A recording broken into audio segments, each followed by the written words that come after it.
Black Business Expo, one of the largest business showcases in the history of Black America in North Carolina. Sign up today at www.blackbusinessexpousa.com or call 919-380-9090. I am Black Business. I am Black Business. From the moment I wake until the time I sleep, I am Black Business. I am Black Business. Are you Black Business? I am Black Business. Do you support Black businesses? I support Black business because I am Black business. Black Business Expo, one of the largest business showcases in the history of Black America in North Carolina.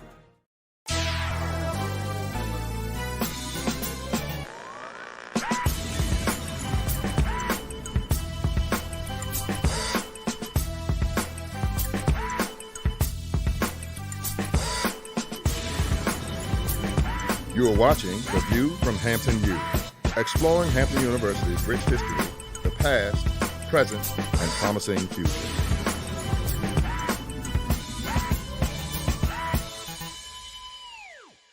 Welcome to Hampton University and The View from Hampton U. Today we're going to examine a movement that is said to be taking the nation by storm. The Genius is Common movement has emboldened young people throughout the nation, and that has also happened here at Hampton University.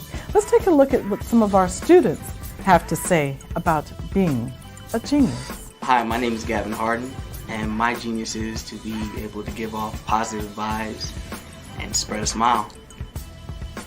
Genius is common. My name is Brianna Lomax, and my genius is artistic expression through writing and showing compassion to everyone I meet. Genius is common. My name is Atia Strange, and my genius is the power of expression. Art is universal. I sing, I draw, I film, I photograph. Genius is common.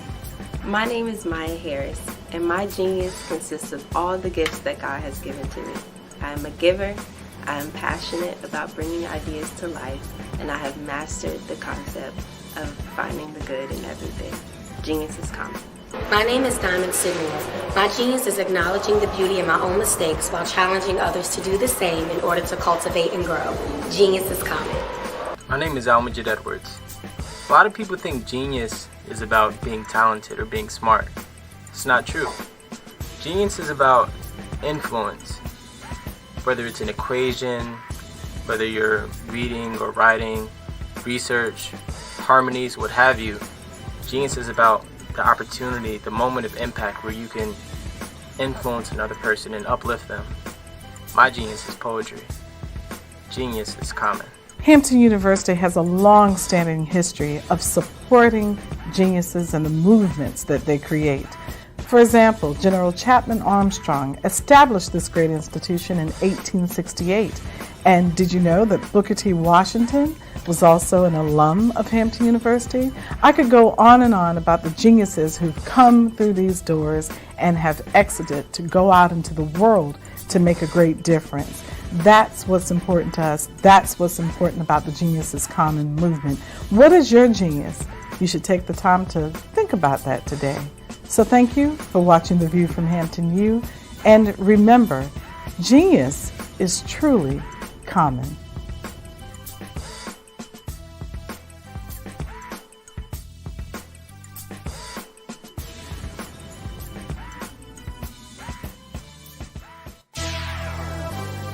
Join us next week for another exciting episode of The View from Hampton U.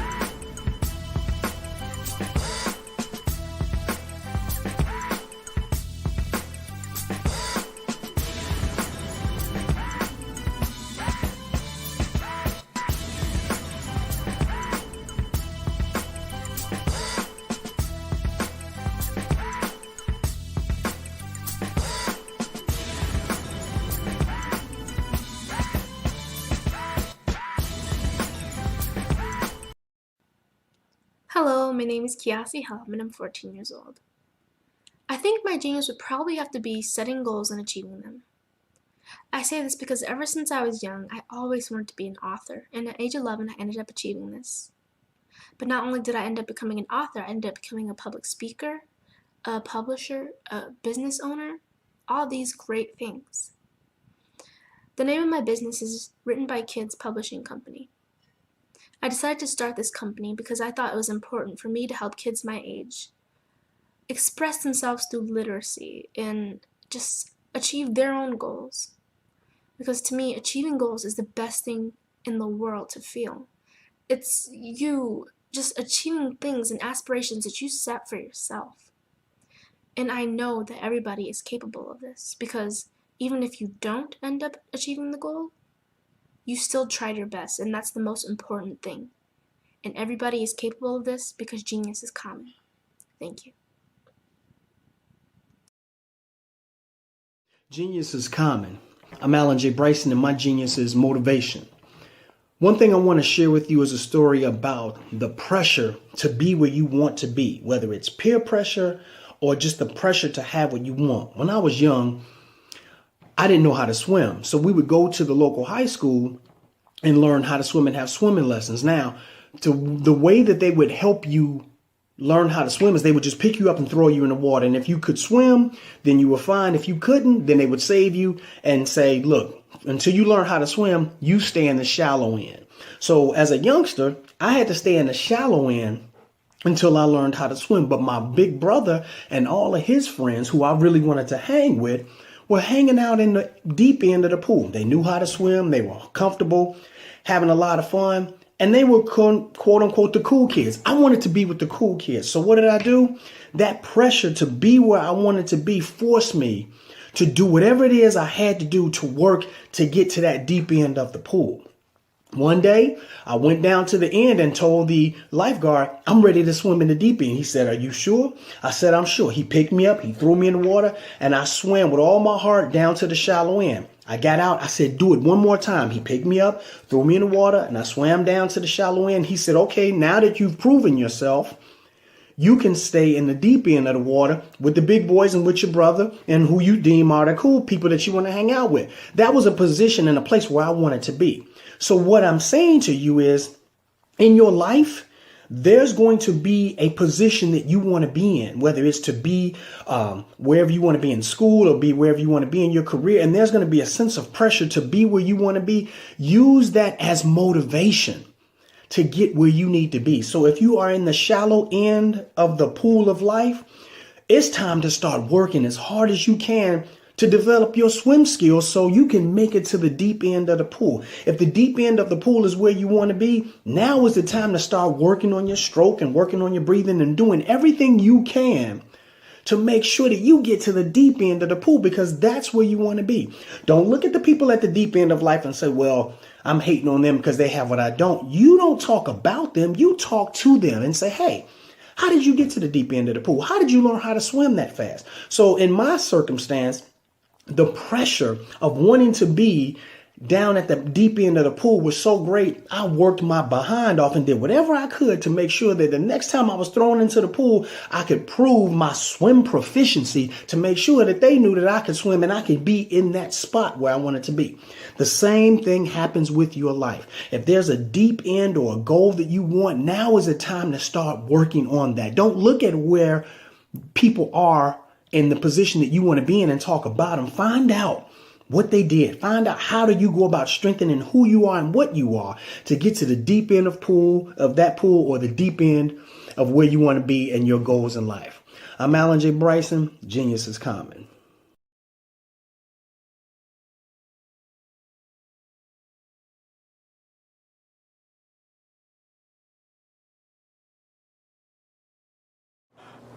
Hi, my name is Megan, and I'm creating this video to let you know that genius is common. To me, this is a phrase where passion meets excellence. Now, you may never be known or recognized for your genius, but know that it is yours and no one can take it from you. For me, I love music. especially singing. That is my genius, and I'd like to share it with you. Sweet breath of God,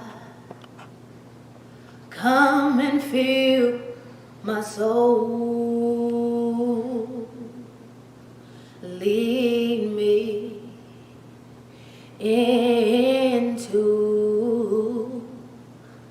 that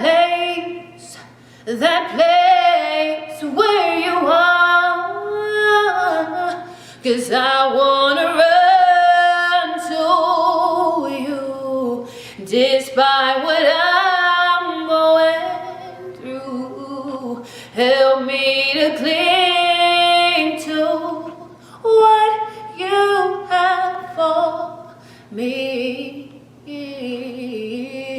Oh, Holy One, into your arms I come. Hold me until the day your light is done.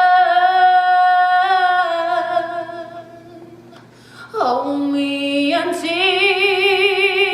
the day your light is done.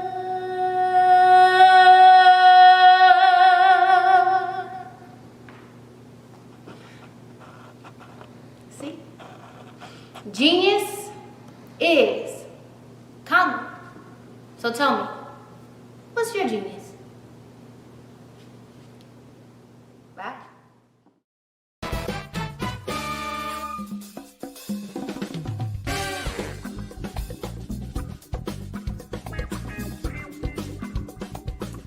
How do you define genius? When you think of the word, what images does it conjure? Famous people, Einstein? I'm Linda Williams of Who's Apple Dynamic Coaching Services. My purpose is helping you to find your purpose, and my destiny is ensuring that you find yours. I used to think that genius was something that made you big and famous, but I got good news for you today. Genius is tied to your natural skills and abilities. Whatever you do as easily as breathing with excellence is your genius. Genius is defined as an exceptional, creative, or natural ability. Now, in that, I didn't hear Einstein, Martin Luther King Jr., none of that. Maybe those individuals were recognized for their genius. And what I want to drive home to you today is that because you're breathing with a belly button, okay, you have a natural skill and ability that God gave you. It's directly tied to the reason you're here on earth. And nobody can take that away from you. So I'm going to ask you, what's your genius? What is it you do very well with ease? Don't look to Einstein, Martin Luther King, anybody else that you can name who someone would call a genius. Edison. When somebody asks you to define genius from now on, say your name behind it. So what's your genius? Genius isn't something that's rare among us. Genius is common. I'm Linda Williams.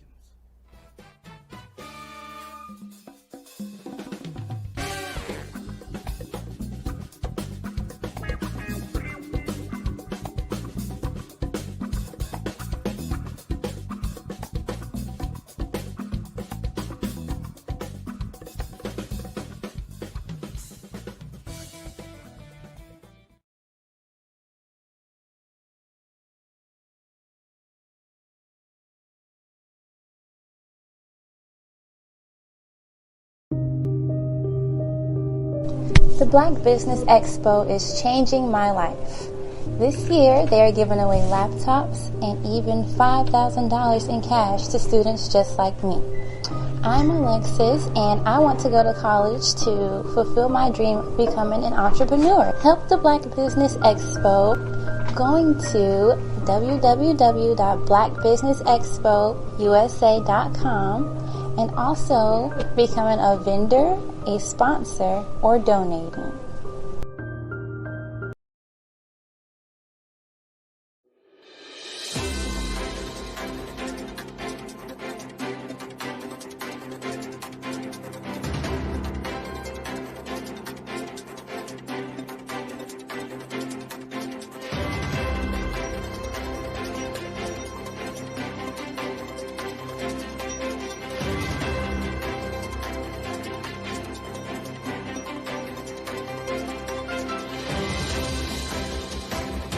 Black Business Expo, one of the largest business showcases in the history of Black America in North Carolina. Sign up today at www.blackbusinessexpousa.com or call 919-380-9090. I am Black Business. I am Black Business. From the moment I wake until the time I sleep, I am Black Business. I am Black Business. Are you Black Business? I am Black Business. Do you support Black businesses? I support Black business because I am Black Business. Black Business Expo, one of the largest business showcases in the history of Black America in North Carolina.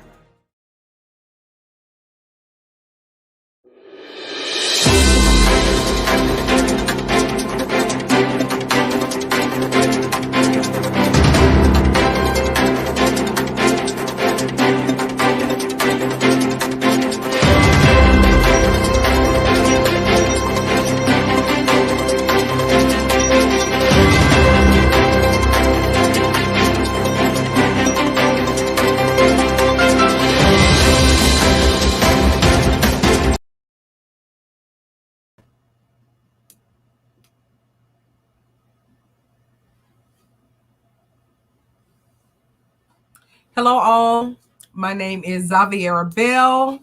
Zay is my name, what you can call me. I am going to give you a disclaimer. This is a very pet-friendly house, and it is thundering and lightning and storming here in Jacksonville, Florida.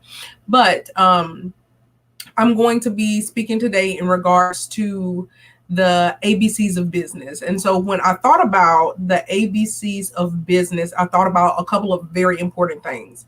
And those important things for me just registered for the power of the re.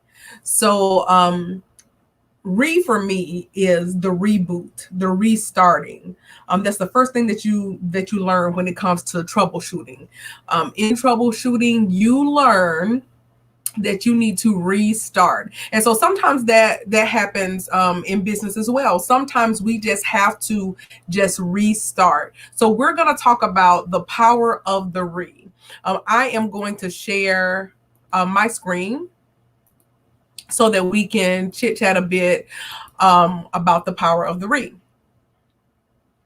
So one of the businesses that I have a LLC as well as a nonprofit organization. And so my LLC is the Start Her Academy. And so Start Her Academy was kind of birthed because as a coach, when I was living in Tampa, Florida, and I relocated to Raleigh, North Carolina, what I recognized was that there was a lot of difficulty when it came to just trying to get someone to assist, right? So we'll learn in business that sometimes, we have that zeal and we have every intention to be the best that we can be in our particular expertise, but we just don't have that guidance and assistance, right?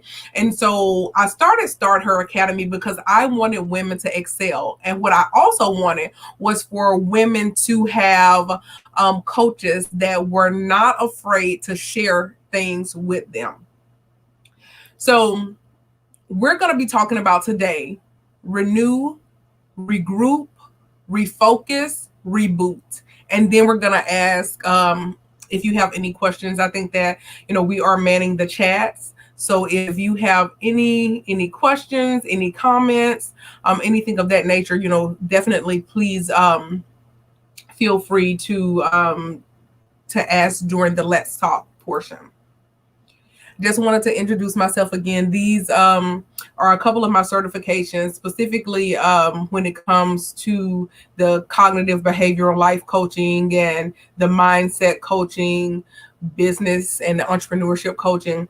It's so interesting that every time I try to retire out of this portion of the business, someone calls and says, I need you to do something. So I guess that when you're called to a certain thing in life, it will be your forever journey.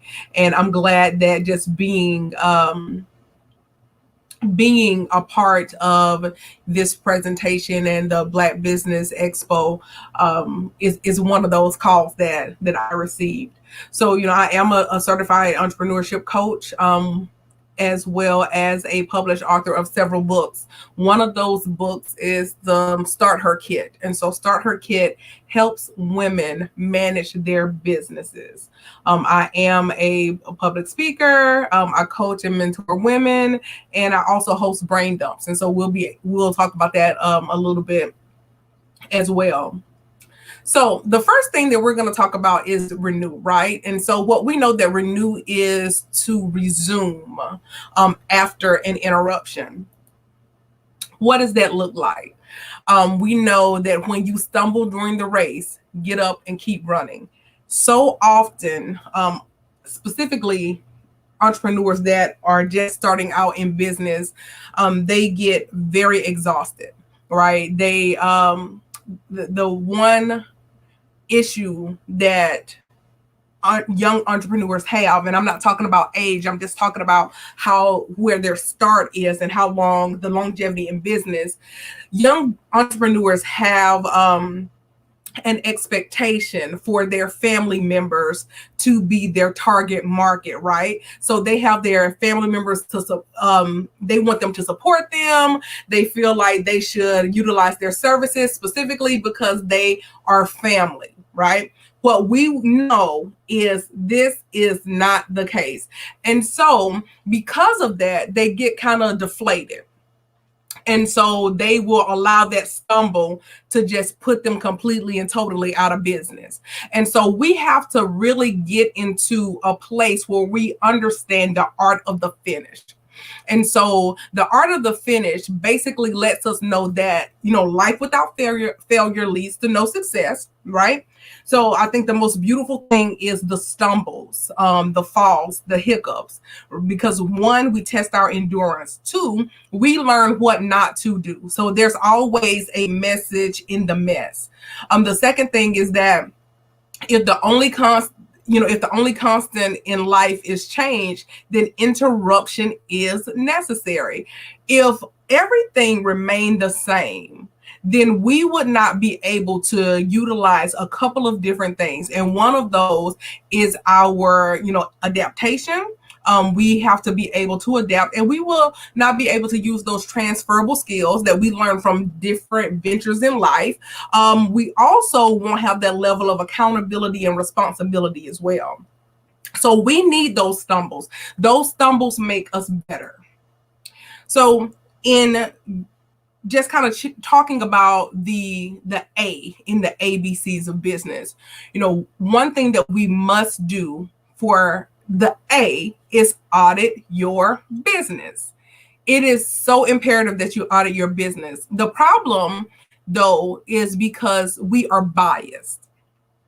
So what that looks like is not being able to be honest. Like someone say they padded information, or they may be lying to themselves about how successful or how much in a failure or deficit they're in. So the one thing that we have to do is we have to break the business universe into pieces. What does that mean? Our business is a world of its own. So you have to deconstruct your business, right? So that you can build it with effectiveness, and you can build it with efficiency. A lot of times we start businesses just because we're good at something. Oh, I'm good at baking, so I am going to start a business providing cakes. Oh, I'm good at singing, so I'm going to be a wedding singer. But what happens is we jumble everything up into one place, and just because we're good at it, we don't think that we need to grow in it, and that is not the truth. So when you break your business universe down into pieces, one, you break it down into categories, right? So that category would look like, where am I at financially? Where am I at in my offerings? What are my products?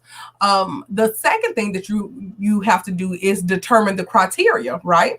So the criteria would look like, what does success for me in this category looks like? If you break it down into what you're providing in your cake business, okay, are people buying this? Am I generating income? Am I getting in revenue? So that would be how you would determine a criteria, looking specifically in that category to determine what elevates me to success in this area.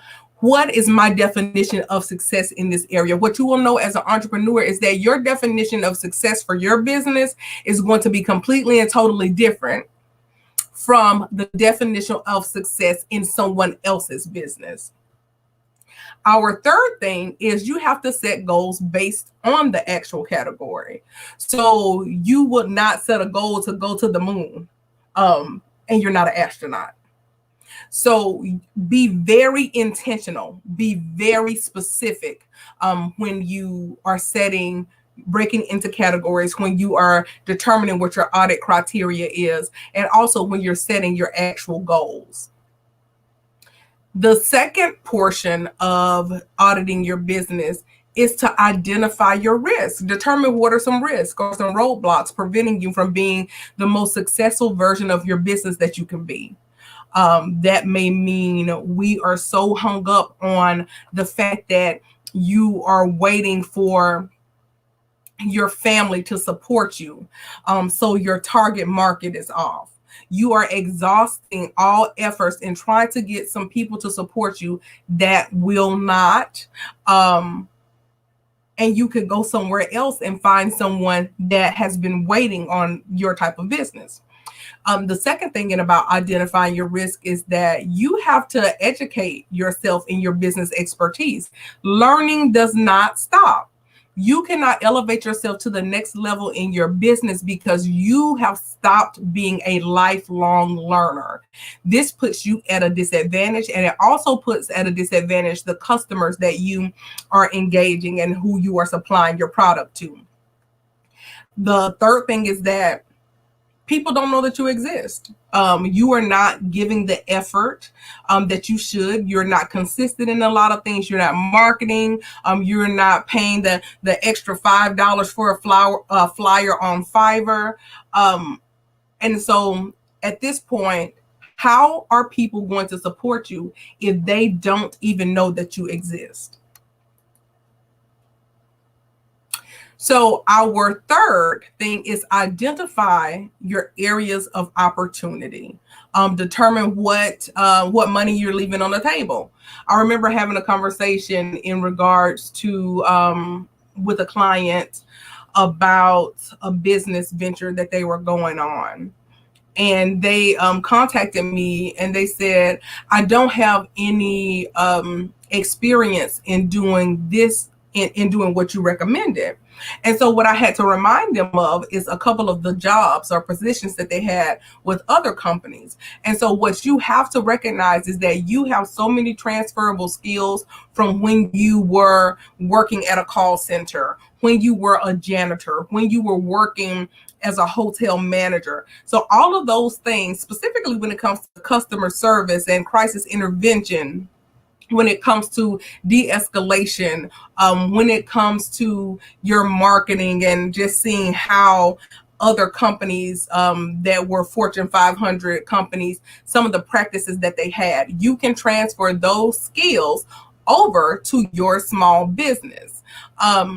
Also, another reason that we leave a lot of money on the table too is because we do not partner and we do not network. How do you not know that someone that you know with a similar business idea or in the same area of business or genre of business, they don't want a business partner or not, or they don't want somebody just to collaborate with, so that you can also get in front of their market of people. So, that's also a wonderful place to start. Let me see who works in this same area. Let me see if I'm making candles, let me just reach out to somebody else that's in wellness. They may have a meal plan business or a meal prepping business, and then I can provide them with candles that can go with their recipes or to go with their diet or smoothies or something for de-escalation and something for meditation. So let me get with someone that has a yoga studio. So those are things that you really need to kind of take into consideration too, because if you do not do that, you will stall. And stalling in business is difficult to sometimes get out of the mindset of not having that momentum, and you exhaust yourself. Also, another thing that I definitely recommend is that mentorship. Mentorship is incredibly important. I think that everybody should have a mentor. Everybody should have a mentee. I feel that you have to have somebody that you are accountable for, which would be your mentee, and you will have to have somebody that you are accountable to. And that is going to be your mentor. The third thing is what are you doing to set yourself apart? A lot of individuals will not go into a specific area of business because there is someone that's already doing lashes. There is someone that's already making soap. There's someone that's already making handbags. The advice that I have for you is that, but they are not doing it like you do it, right? So the market could be saturated in a lot of different things. Popeyes, Church's, KFC, Chick-fil-A, all of them serve chicken, but all of them serve chicken differently and to a different demographic. I will drive 20 miles out of the way to go to a Chick-fil-A. Listen, that's just me. I will drive 20 miles out of the way just to go to a Starbucks. Why? Because they do things different, right? They are set apart. And you can be the Starbucks, or if you want to be Dunkin', you can be Dunkin' too. But you can be that in your business genre. The fourth thing and the final thing in the audit your business category is be honest and be realistic. Listen, determine the trajectory of your business. Are you thriving? Are you drowning?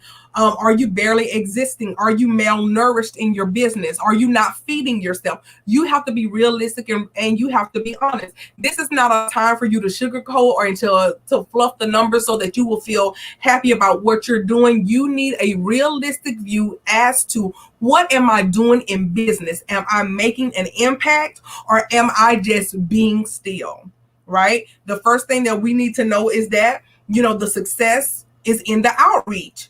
That's how you make your money. You need to look at your money. You need to inquire with your clients. Listen, am I providing you the things that you need? Am I selling any products? Why, when you see my product, you don't want to buy it? Those are questions that you need to ask.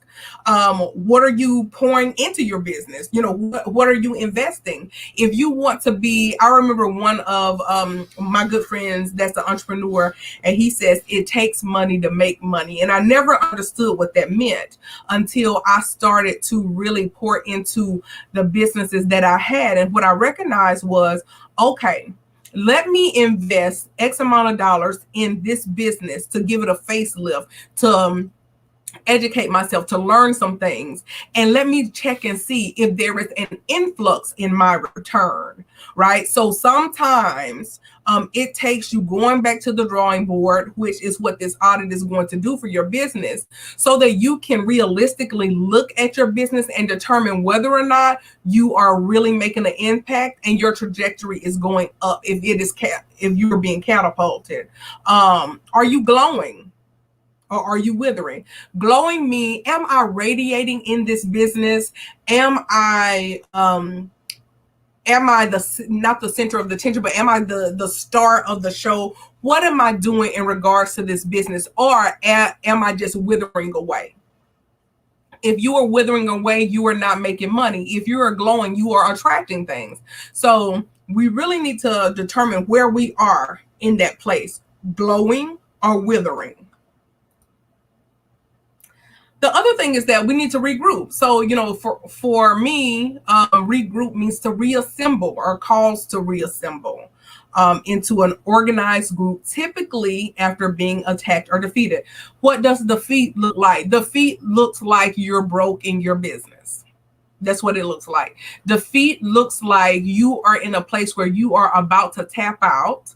Attacked looks like your competitor is gaining an edge because of certain things, right? So what we have to do is we have to regroup. What does regroup look like? Regroup looks like there has to be a strategy. What, when, where, why? Let me help you with your strategy. The B in the ABCs would be brain dumping. This is one of the things that I have found so helpful for a lot of the female entrepreneurs that I definitely work with. You know, a brain dump, and I'm going to show you an example of what that looks like. When and where you're going to do a brain dump. We're going to do one right now. We're going to do it right here. I'm going to show you what you need to do, and you can adapt this practice as well. And if you certainly want to reach out to me, you can reach out to me as well. Why do you need a brain dump? Why? Because your business depends on it. So in brain dumping, you know, there's definitely a strategy. We have so many ideas. You know, sometimes we are great in creativity, but we lack in execution. And the reason that we lack in execution is because we have so many things that's going on, right? So many things that's going on. So how is brain dumping going to assist you in that? So brain dumping is going to assist you in that this way. This box here is designed for all of your ideas. You are writing down every single thing that you have thought about for your business, right? So you are going to write all of these things down. And then you're going to separate these into categories. So your first category would be bank it, right? So this is your vault. These are solid applications. This is proven things that will raise revenue, that will get you seen, that will generate new clients, right? You are going to bank it.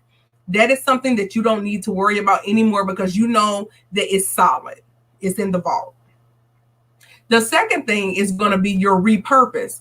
This is an idea that it's okay, but I really need to work on a couple of things in this. Your trash it is, this is not going to work. This is not a good idea. It's definitely not a good idea for this business. So you're going to trash it for that business. Now, once you have all of your ideas here, once you have your things in the vault, your repurpose, your trash or delete, what you are going to do is you're going to take all of the information that you want to repurpose and you're going to put it here. You need to make the repurposed information able to go in the vault. That means that you're going to have to work on these strategies. You're going to have to work on pricing and execution. You're going to have to work on marketing. You're going to have to make it a vault-worthy application, right? So these are things that you would work on. But also, some of the things that you're writing here, you're going to recognize that I can repurpose it to the moon and back. It's just not going to work.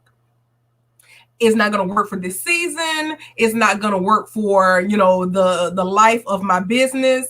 It is just absolutely not going to work. And you can trash it at this point. It doesn't make sense to have a whole lot of ideas and they're not good ones, right? Sometimes we are working hard in the wrong area. When you brain dump, it allows for you to get rid of the fluff, to trim the fat and work effectively in the areas that is going to positively affect your business, right? So this is what brain dumping is going to do for you. So if you have any questions about brain dumping, definitely you can reach out to me. My email address is going to be after at the end on the contact page. Our next thing that we're going to do is we're going to refocus. We have to refocus. We have to adjust the focus. And what you have to do is you have to recognize whether or not your lens is tainted or your lens is clean. So the C is going to be, you have to check your circle. You have to determine if you're hanging around with chickens or if you're going to hang around with an eagle. Change the company that you keep. That is half the battle. There is nothing more deflating than going to somebody with an idea and they don't support you in it, or they set you up for failure in it. Surround yourself with people that speak the language that you aspire to speak. The gentleman was talking about the deep end of the pool, that his desire was to be with that group of people in the deep end of the pool. That's what happens when it comes to chickens and eagles. When you are with the chicken, I think the highest reported flight of a chicken was maybe about 10, 15 seconds. And it was like maybe 4 to 6 feet off the ground. Maybe. When you think about an eagle flies thousands and thousands of feet in the air for long periods of time. They have a world eye view when a chicken has a surface level, ground level view at best. There is no way that a chicken can give you praise, can encourage you of a mountaintop because they have not seen it. And if they did see it, somebody took them there. They did not get there on their own. So you cannot be worried about what your chicken friend says. Right? You have to get together with some eagle friends. You have to get together with people that are swimming in the deep and that's not flapping in the shallow. So that's going to be the difference. You're going to recognize who is your chicken and who is your eagle based on the language that they speak. Chickens speak temporary because what their thought process is what they can find in the ground. Eagles speak longevity because their focus is what I can see from the top. Chickens are working their way from the bottom up. Eagles are working themselves from the top down. They're working their way through a pyramid, right? So the second thing is that you have to ensure that you're looking through a clean lens. I remember I think I bought some Pradas. I had some Prada glasses. And I was like, I have spent probably $600 on these glasses. And when they gave them to me, they said, you have been wearing this prescription, your other prescription for maybe about 2-3 years. So when you put these on, it's going to seem like it's not accurate, but know that it will, and you will adjust. And I said, okay. And so I put the glasses on and it just felt like I was floating in the air. And I was like, I want to take these off so bad because this cannot be my correct prescription. But what I had to take into account is that when you are in a place where you're looking through a lens that handicaps you, you're always going to be uncomfortable when you can see clear. You have to get to a place where you recognize that, hey, the hiccup in my business is just a speck. It's a fingerprint in my lens. All I need to do is clean that up, right? Put on your correct prescription. I remember years ago, I went home to my mom's house for the 4th of July. And I was like, oh my goodness, I left my glasses, my shades. I left my shades. And so she was like, well, I have some shades that you could wear. She said, I just cannot wear these shades because it just really makes my head hurt every time I put them on. And I was like, oh, well, let me try them. Let me see. And so she passed me. I bought some Tommy Bahama glasses, the shades that I had been looking for a year or more. And so she said, this makes my head hurt. I said, yes, it makes your head hurt because it's not your prescription. What you also have to take into account is that people will never see your vision because it is catered to your line of sight. Right? It's your vision. They can't see through your lens because it's not their prescription. So they will never understand it. Everything will be blurry. Everything will be an issue. Everything won't work because they're not looking at it through your prescription. They're looking at it through their ability, and their ability never matches your vision. The third thing is laser focus can be a friend and an enemy. You have to look at the flowers from time to time, right? You know, sometimes you get so focused on things of where you're trying to go that you don't get an opportunity to experience the journey. Please stop and take in account of where you came from. Like most people get so deflated because they don't take into account that you have to celebrate the fact that you went from $500 to making $1,000 or $600, right? So you have to make sure that you celebrate yourself. It is very important. Celebrating yourself is important. Learning through the journey is also important because it is our obligation to assist somebody else that's coming behind us. Reboot. To start it for a second or third time. Listen, it's okay to shut down, but you have to turn it back on, right? So what that looks like is you stepping away. Sometimes you just have to step away, and you have to give yourself an expiration date as how long this step away is going to be. Listen, is my step away going to be, 15 days, 30 days, 60 days, right? Stepping away is not staying away. So just step away. And while you step away, plan. What you've done this audit, you've corrected your line of sight, you have corrected who you're hanging out with. Okay, what do I want to do now? Let me plan some things. Let me change my line of sight too. Because sometimes you can get so caught up on what's behind you that you cannot focus on what's in front of you. And then you have to utilize action. So you shut it down.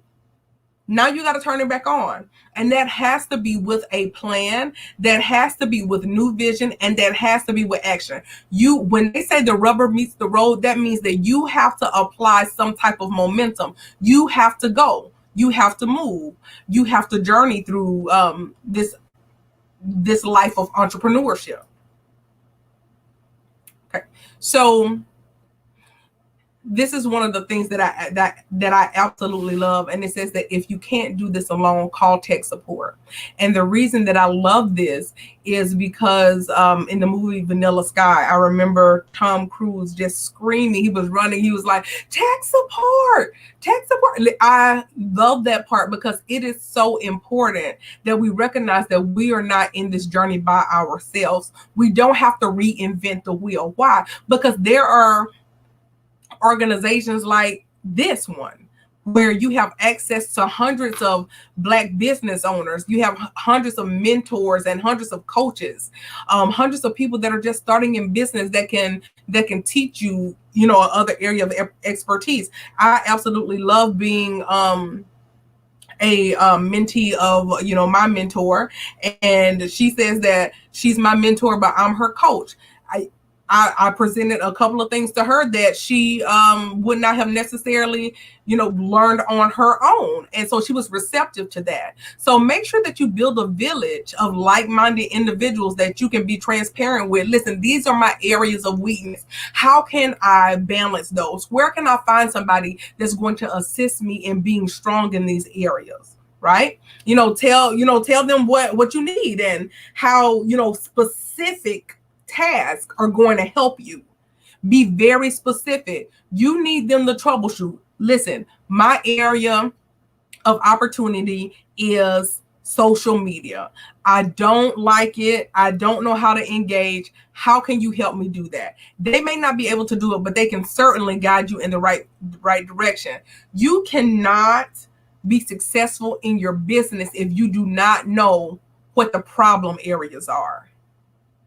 It is important that you know the problem areas so that you can have a specific task for tech support.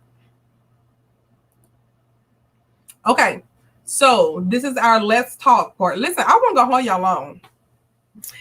This is our let's talk part. I don't know if we have anyone that wants to ask any questions. If the individuals that are running the networking, if there's anybody on the back end that wants to ask any questions or have any comments. So we'll leave that for just a moment just to see if there's anybody that has any questions.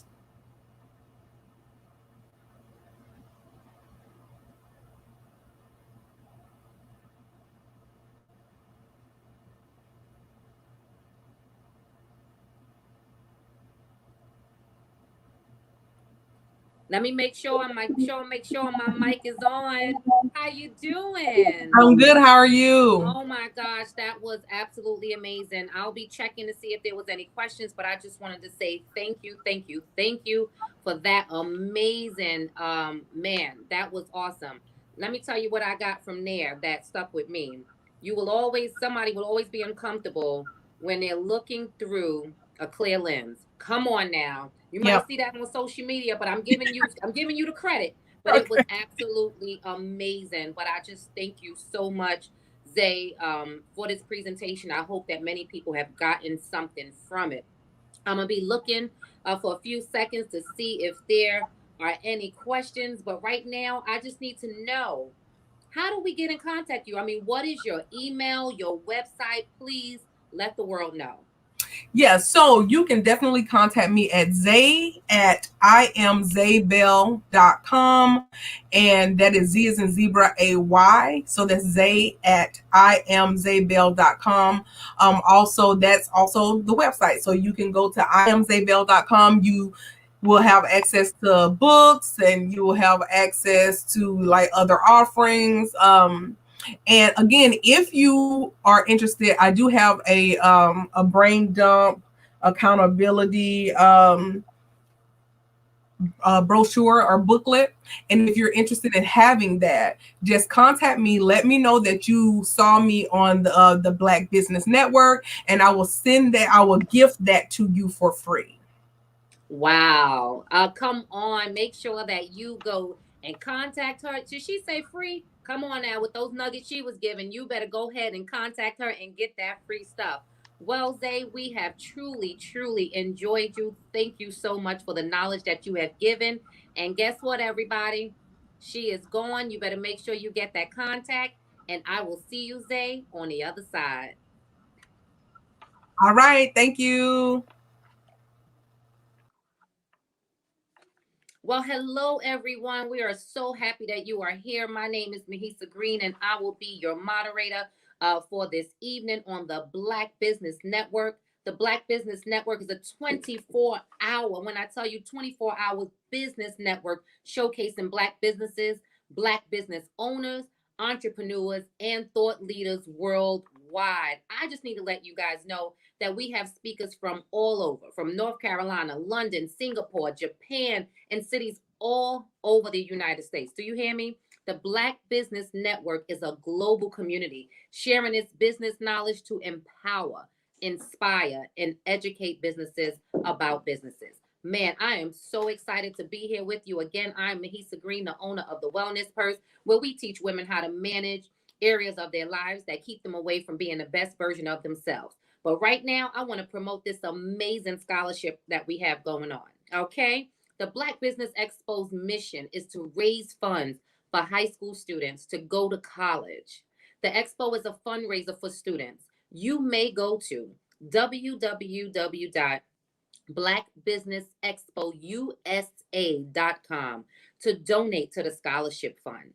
Our goal is to give 10 laptops. Come on, we need your help to give 10 laptops and up to $5,000 to students, and students can register just as well. So if you're a student, I need you to go ahead and register at www.blackbusinessexpousa.com, or the Cash App should be on your screen. We need you to go ahead and donate. But I also want to thank some of our amazing sponsors who have already done so. We have the Black Business Expo USA sponsors for August 2021. Okay, Black Leaders Worldwide, Piani Properties LLC, First Atlantic, Step Management, man, we thank you so much. NC 100, Moody Capital Partners, A New Way Home NC, Lee Entertainment, Promise Media, Suede Soul, come on, Lotus Rich Coaching and Training, Genius is Common, thank you so much. Barbara H. Smith LLC, Sharon Campbell Solution Group, Kingdom Legacy Partnership LLC, and Levelless Business Strategies, Creative Force Studios, Black Business Expo USA. Let me tell you today, every single dollar counts. So we want to just remind you to donate to the scholarship fund. Help us to give those 10 laptops and $5,000 to a student to help them go to college. Well, right now, I'll keep on coming back with our scholarship. Donate today. And as we always say, genius is common, and I'll see you on the other side.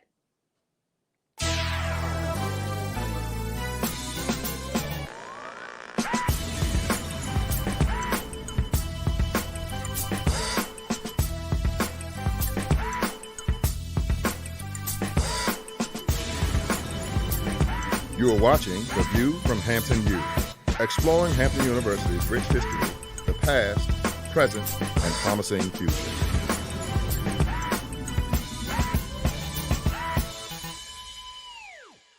Welcome to Hampton University and The View from Hampton U. Today we're going to examine a movement that is said to be taking the nation by storm. The Genius is Common movement has emboldened young people throughout the nation, and that has also happened here at Hampton University. Let's take a look at what some of our students have to say about being a genius. Hi, my name is Gavin Harden, and my genius is to be able to give off positive vibes and spread a smile. Genius is common. My name is Brianna Lomax, and my genius is artistic expression through writing and showing compassion to everyone I meet. Genius is common. My name is Atia Strange, and my genius is the power of expression. Art is universal. I sing, I draw, I film, I photograph. Genius is common. My name is Maya Harris, and my genius consists of all the gifts that God has given to me. I am a giver, I am passionate about bringing ideas to life, and I have mastered the concept of finding the good in everything. Genius is common. My name is Diamond Sidmore. My genius is acknowledging the beauty in my own mistakes while challenging others to do the same in order to cultivate and grow. Genius is common. My name is Almajid Edwards. A lot of people think genius is about being talented or being smart. It's not true. Genius is about influence. Whether it's an equation, Whether you're reading or writing, research, harmonies, what have you, genius is about the opportunity, the moment of impact where you can influence another person and uplift them. My genius is poetry. Genius is common. Hampton University has a long-standing history of supporting geniuses and the movements that they create. For example, General Chapman Armstrong established this great institution in 1868. And did you know that Booker T. Washington was also an alum of Hampton University? I could go on and on about the geniuses who've come through these doors and have exited to go out into the world to make a great difference. That's what's important to us. That's what's important about the Genius is Common movement. What is your genius? You should take the time to think about that today. So thank you for watching The View from Hampton U. And remember, genius is truly common.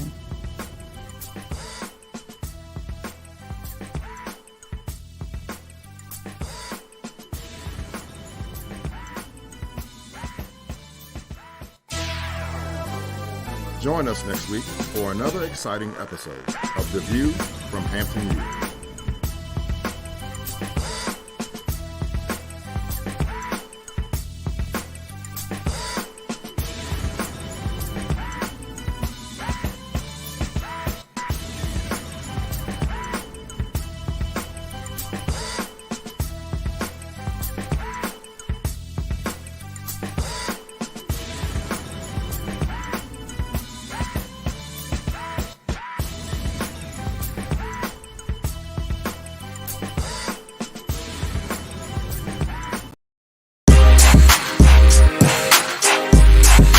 I'm Jaha, Chief of Tonkawa of Texas, artist and entrepreneur. My genius is master building. Master building with what's in my hands or nothing at all. I learned to keep it simple, clear, and concise. Lay a strong foundation in truth and purity, and you really can't go wrong. Allow room for yourself and others to grow. Tap deep. I learned a lot there. Like it's better to steer away from being judgmental. I learned more about my uniqueness. I learned about authenticity, so on and so on and on and on and on. I realized I didn't have to spend my time being in competition because I already won. You don't have to spend your time always competing against people. You're already a winner. Allow yourself room to grow and allow others room to grow. To learn yourself, to learn what your genius is, and to be the best you, to be the best genius that you are. This is our individual journey, as well as our collective journey. And it's not so much that we have to explain ourselves to people to help them to get us, because they're probably not going to get us anyway. You'll know when you struck that genius goal, because you'll freely share, and you'll share it with great love and wisdom. Whatever you want, know it. Be it and do it. Don't be afraid to live it out. Be the inspiration. Be the miracle. Be the dream. Be the love. Be the success. So, what's your genius? Own it. Go fearlessly. We are innately wired with genius. Pay it forward with good intentions. Genius is common.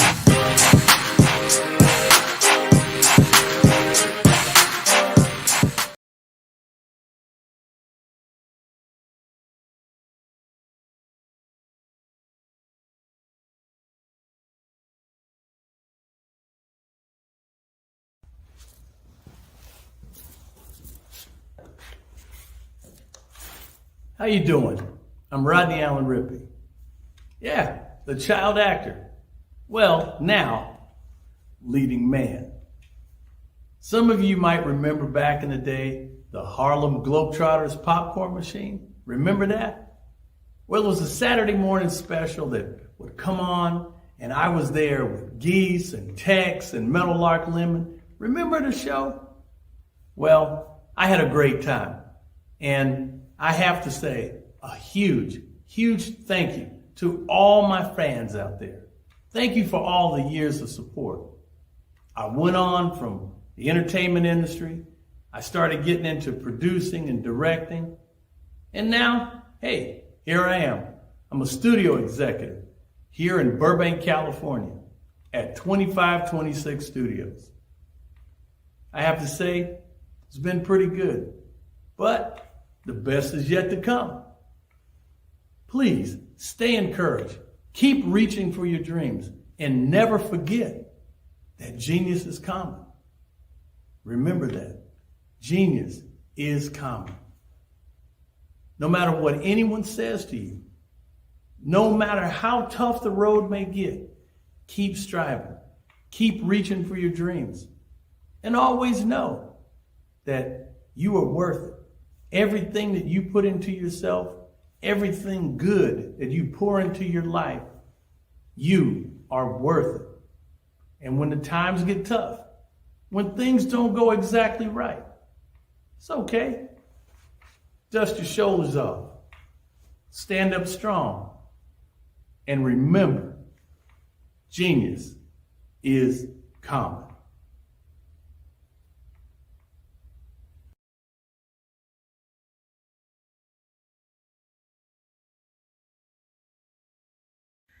Hi, my name is Dr. Vanda Wilson Warmack. I am the CEO and founder of ePastorsNetwork.com. I am also the voice and writer behind the Queen Vanda Power Nuggets. First, ePastors Network. ePastors Network is a network of pastors and leaders, community leaders and organizers who have come together to advance the kingdom of God. The Queen Vanda Power Nuggets are inspirational, revelatory, power-packed messages from the scriptures in less than 80 seconds. Its intent is to lift your soul and to gain a closer relationship with our Heavenly Father. Yes, all of us have gifts, and it's up to us to utilize those gifts. We all have purpose. The scripture says that greater is He that is in you than he that is in the world. Your genius is within you. It is up to you to activate it and walk in it. Let's make our geniuses common. I would like to share with you a Queen Vanda Power Nugget. Be enlightened, be blessed, and remember that your genius is common.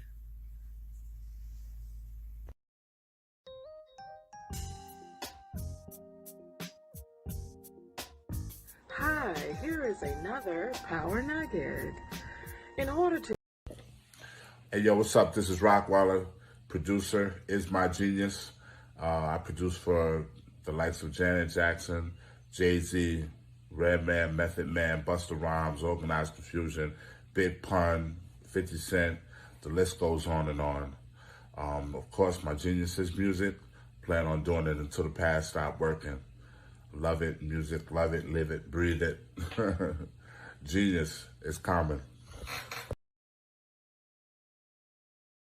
I'm Tulani DeMarseille from Boston, Massachusetts, and my geniuses are compassion and empathy, supporting people towards equity and inclusion, and helping leaders to develop inner resilience and building their capacity. I am an executive leadership coach and an equity, inclusion, and diversity consultant. I work with organizations by helping them to foster more inclusive cultures through using mindfulness-based practices. I also work very closely with leaders and helping them to build a mindfulness-based practice so that they can be more of themselves and bring more of themselves into their leadership and into the workplace. Genius is common. I'm Doran Wilson from the new show In the Cut on Bounce TV. My genius is being a dad. There's no greater role that I play in life as being a father to my two beautiful children. I love them dearly. I love watching them grow and mature into full adults and have their personalities, and to go out in the world and do lay the foundation for them and make them have better choices. Not always the right choices, but better choices. But that's my genius.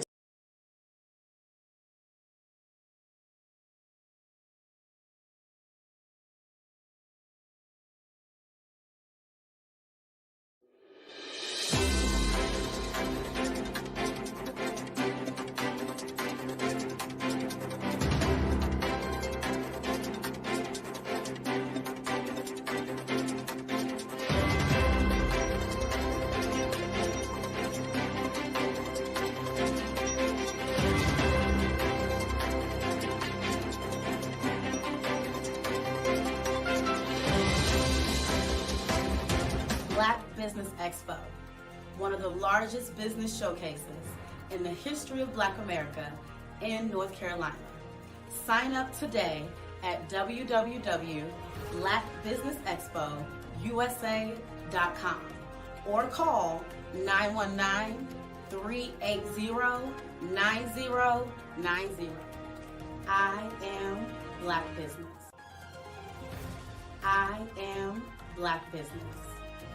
From the moment I wake until the time I sleep, I am Black Business.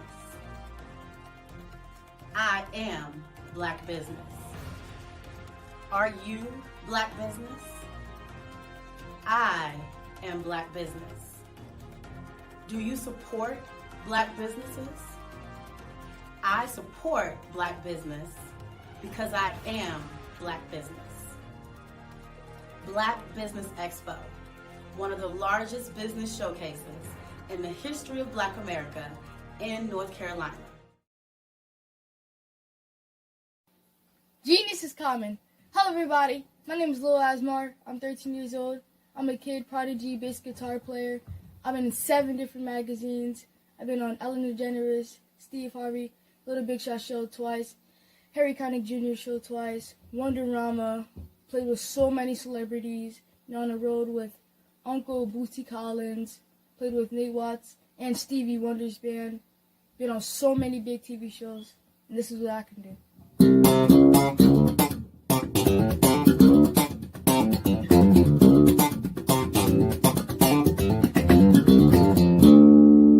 Genius is common.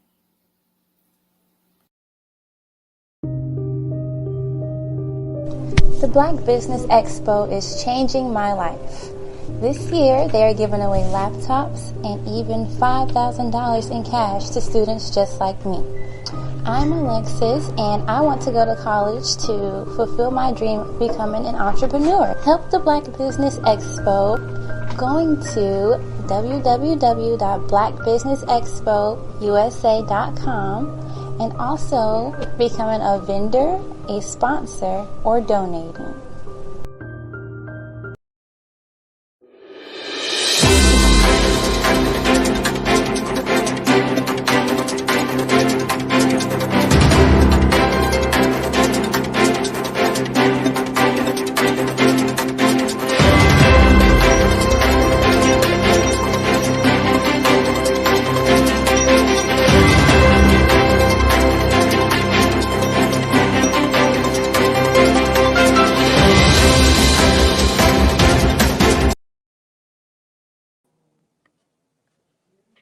Hello, everyone. Okay, our next guest is Rashida Frazier, Mindset Business Success Empowering Greatness Inc.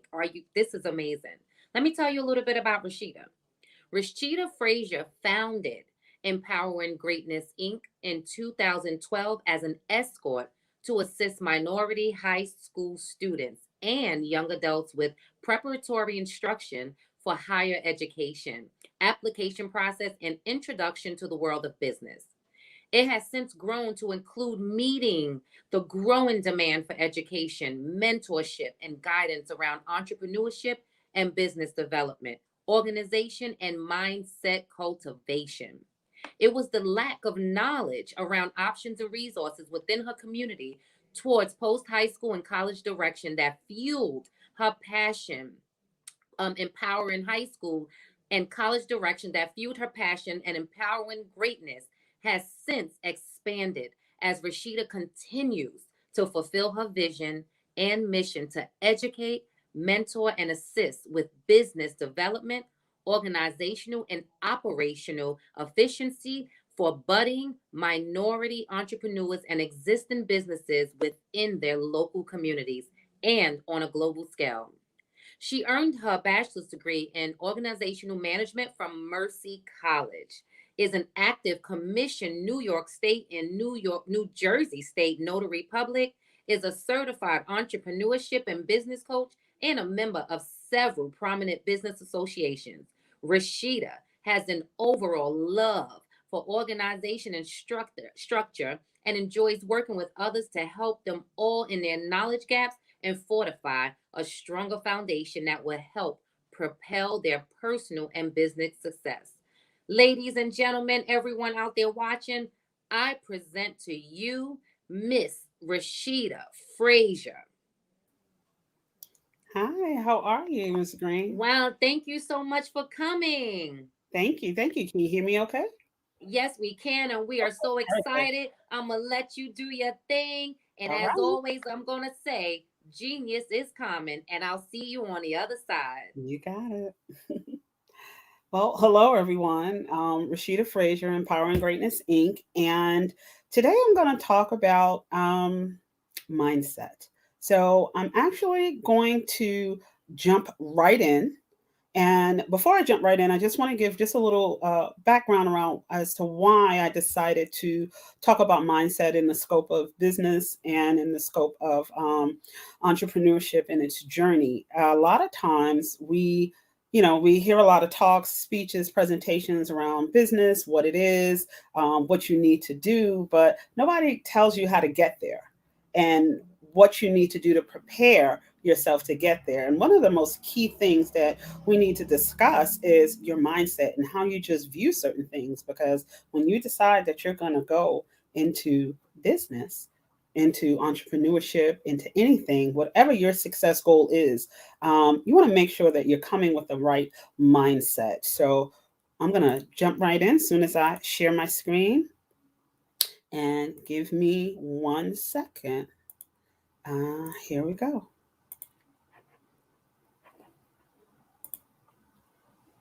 So, hold up. There we go. So mindset, like I said, mindset is key to your business and personal success. It's something that a lot of people don't think about. They just kind of jump feet first and, figure it out as they go. So my goal here is to pack as much knowledge as I can into this 45 minutes and make it as meaty as possible so that you can walk away with a better understanding of mindset and your mindset. So is your mindset holding you back from achieving your goals? I want you to kind of keep certain things in mind as we begin to flow through the process here and what you're going to learn. So hold on to that question. And then we're going to do a little warm up. If you're listening, if you're somewhere where you can sit down, you can either think about it or write it down. One thing that you've always been good at or that you wanted to do. One thing that you think you'll never be good at. One thing you weren't good at, but you became good at over time. What process did you go through to get good at it? And did you ever think you might not succeed? And the reason why I want you to think about these questions and to kind of hold on to them is because it's going to help answer some questions about your mindset as we go through some of the details. So what is mindset? What do we have going on here? We have a few dictionary definitions on what many people think mindset is. a mental attitude that determines how we interpret and respond to situations, attitude or inclination, a set of attitudes held by someone. Here at Empowering Greatness, we like to think of mindset like this. That mindset is a self-perception or self-theory that people hold about the collection of all the things they believe, assume consciously or unconsciously that influence how they meet their needs, how they feel, how they think, speak, and approach things, and ultimately their actions and outcomes. I know that is a mouthful, but if this was an interactive presentation, I'd probably say, what do you think mindset is? Take a couple of questions. But again, start thinking about your definition of mindset and what that means. Mindset is all of your thoughts, beliefs, and emotions and how they interact with each other and influence you. And I'm going to say that again.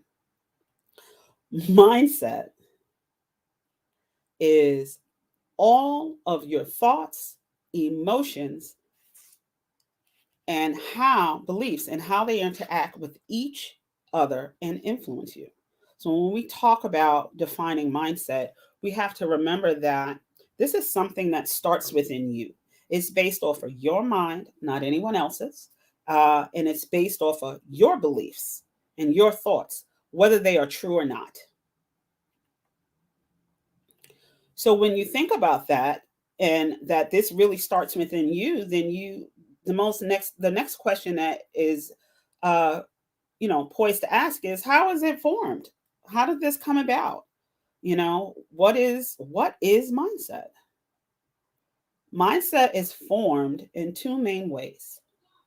First, it's formed through your experiences, how you deal with money, how you deal with friendship, things that have happened to you in general, just anything. It could be a trauma.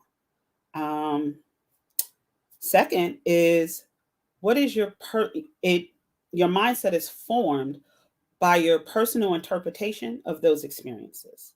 So let's just say, you had a childhood experience and you got stung by a bee. So you think all bees are scary, all bees are dangerous. These are your thoughts. These are your beliefs. This was your experience. This is the emotion that you now have every time you see a bee. It's like, oh my God. But contrary to, a lot of misconceptions held about bees, most of them are harmless. And most of them only actually sting you when they feel that they are being attacked. So because you actually are fearful of something that may have happened long ago, or someone told you if a bee comes next to you, start swinging your arms and swatting at it, not realizing that that action to a bee signals a fight, flight response. So they're going to fight, they're going to defend themselves, and they're going to sting you because they feel like they're being attacked. If you never did that, your experience would have been that the bee would have just flew right by you. So now you've got this lovely experience, and your interpretation of this experience that has formed your mindset around bees. And that is the same way that we do around all of our experiences. We have an experience, and then we interpret that experience. The experiences that we interpret, they can be strong one-time occurrences like getting stung by a bee as a child, or just a repetition of things that happen that just leave a very strong imprint, and how that affects you, how you process it, and how you respond and act going forward. So you always want to kind of keep that in mind as we're talking about mindset. We're talking about it in how we think about just our life in general, how we think about our personal successes, how we think about business and where we're going. You have to remember that what we see and what we experience is like a prism. It's light reflecting through this prism, and how it's displayed and shapes what we see and what we feel. Our prism of experiences are our family beliefs, how we were raised, things we were exposed to, how, we personally took that in and interpreted that for ourselves is part of the steps and the main ways in which our mindsets are, formed. So why is mindset important? Why is this just why do we always hear about it? Why do we talk about it? It's important because it really does have an effect on what you're going to do, how you're going to act, on your relationships. It affects how you look at opportunities that are going to come to you. You want to be an entrepreneur, or you want to go to college, or you want to, play the tambourine for a living. It could be anything, but depending on your mindset and how you look at these things and how you just look at your life, it will determine and it will influence and determine what you're going to do and how you're going to function and how you're going to think. So let's try and just look a little deeper into mindset and what that means. So I know that we hear a lot about positive mindset, positive thinking, positive outcome, that you must have a positive mindset to be successful, that it is this attitude of someone who expects good and desired results, that the power of positivity is immense and it could help convert that energy into reality. And that is so true, but it's also only partly true. And it's only partly true because you have to add a healthy mindset, health and balance, so that you can get a full balanced mindset around your mindset. And what that means is that having a positive, healthy, full balanced mindset allows you to be able to look at the whole scenario of a situation that is happening in your life. It allows you to be able to make smart decisions that will bring about the correct response and action. And you also have to understand too that it cannot be based on preconceived notions of your emotions, of things that have influenced you in the past that have hurt you. And that's the reason why positivity also needs to go with health, also needs to go with balance, because you need to be able to look at your mindset, look at the things that you think about certain situations and life scenarios, and see if this is healthy or unhealthy. Is this going to push me forward or is it going to hold me back? What is influencing you? Remember, what you experienced and how you interpret that experience, they're going to influence how you respond or act in these 6 key life scenarios, which encompass so much: money, success, wealth, health, career, entrepreneurship, relationship. What are your knee-jerk responses to these things? If something happens in your life, do you see yourself as successful? Why or why not? How do you define that? Is it based off of the fact that people around you have never been successful? So in your mind, you feel like you'll just never be successful? What about wealth? Have you never seen positive expressions of wealth within your community, within your family? So you just feel like you're doomed to a life of, being in debt and just not being able to get ahead or being able to take care of yourself. What about health? Are you around sick people or are you around healthy people? Or your influences, seeing people work out all the time or, being overweight? What about career and entrepreneurship? Have you been around people who own their own businesses? Have they talked to you? Have they expressed why they decided to be an entrepreneur? What about people who, I want to be a doctor. So have you seen people who look like you who are doctors?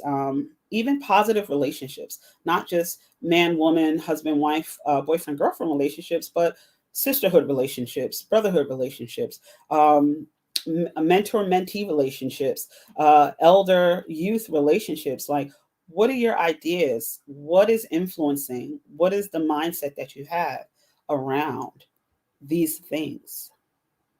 Because mindset is not what is true or untrue in your life.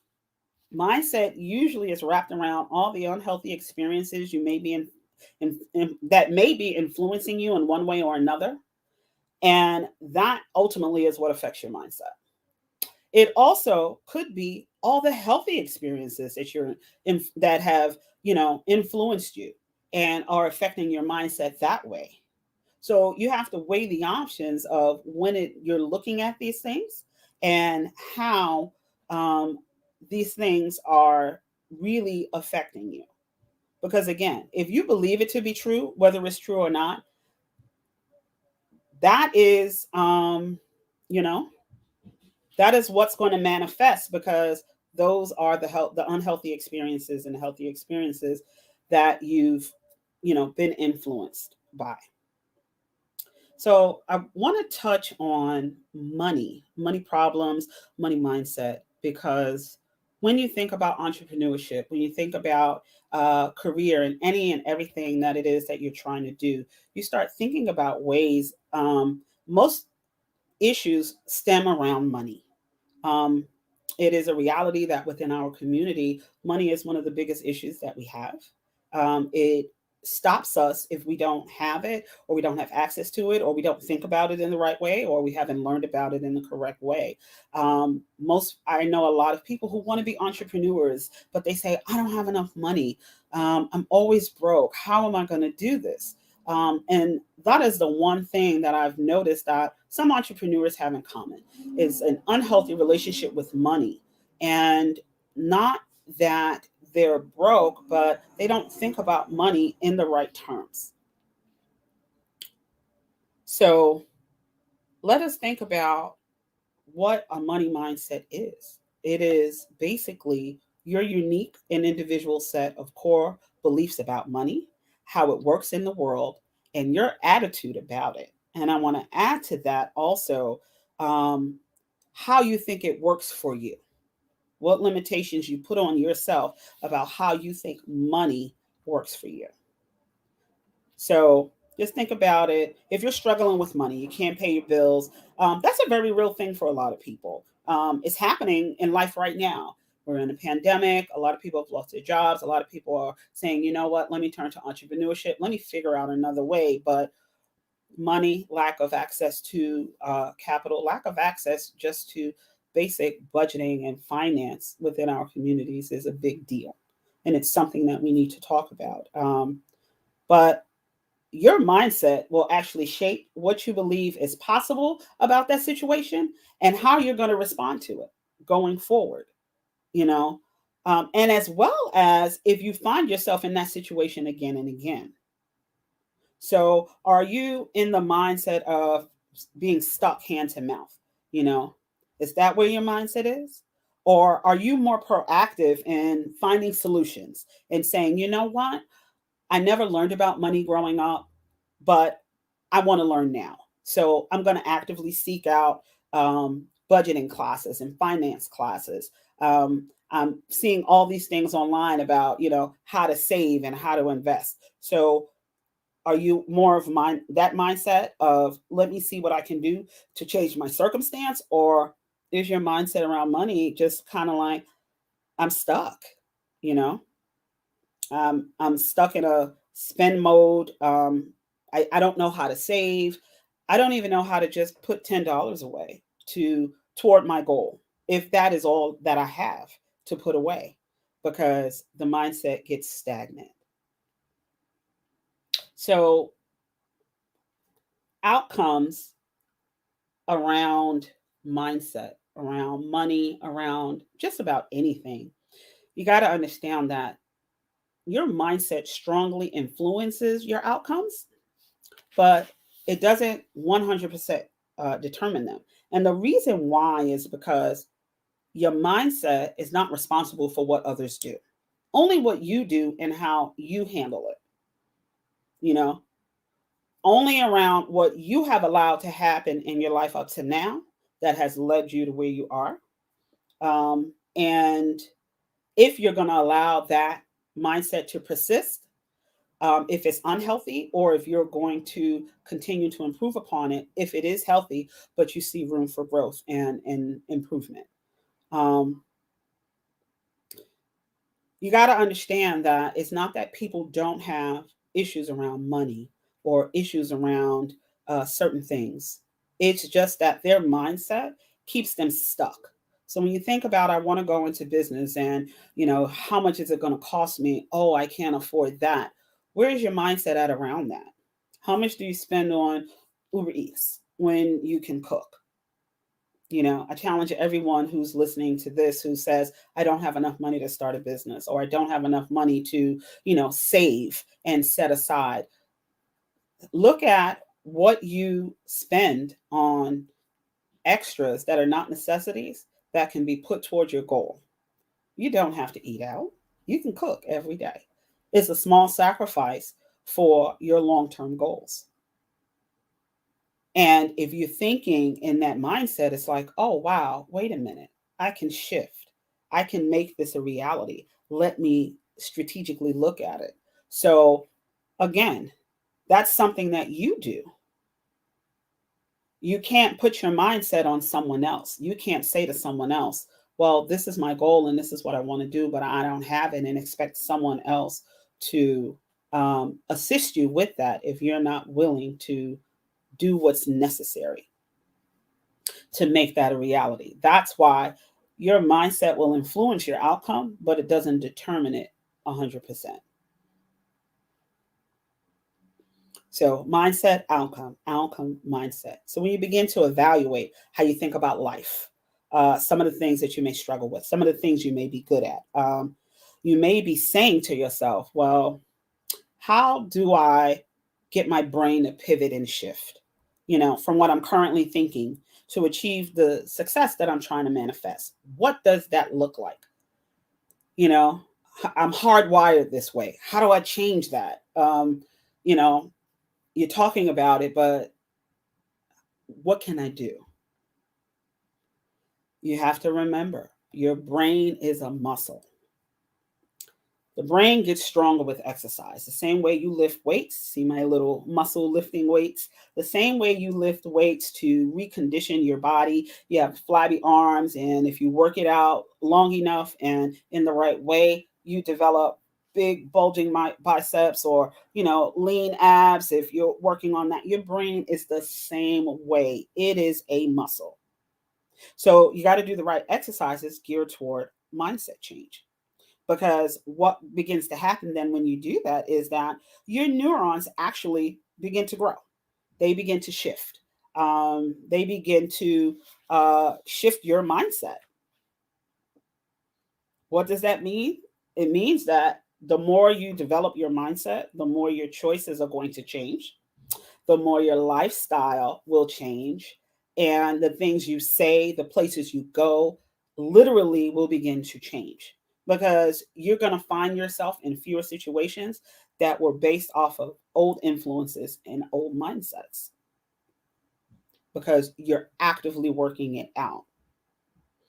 And a lot of that, just to get a little scientific, is really called neuroplasticity. As you can see from the slide, it's a study of the brain, how it adapts, to the experiences of life that we go through.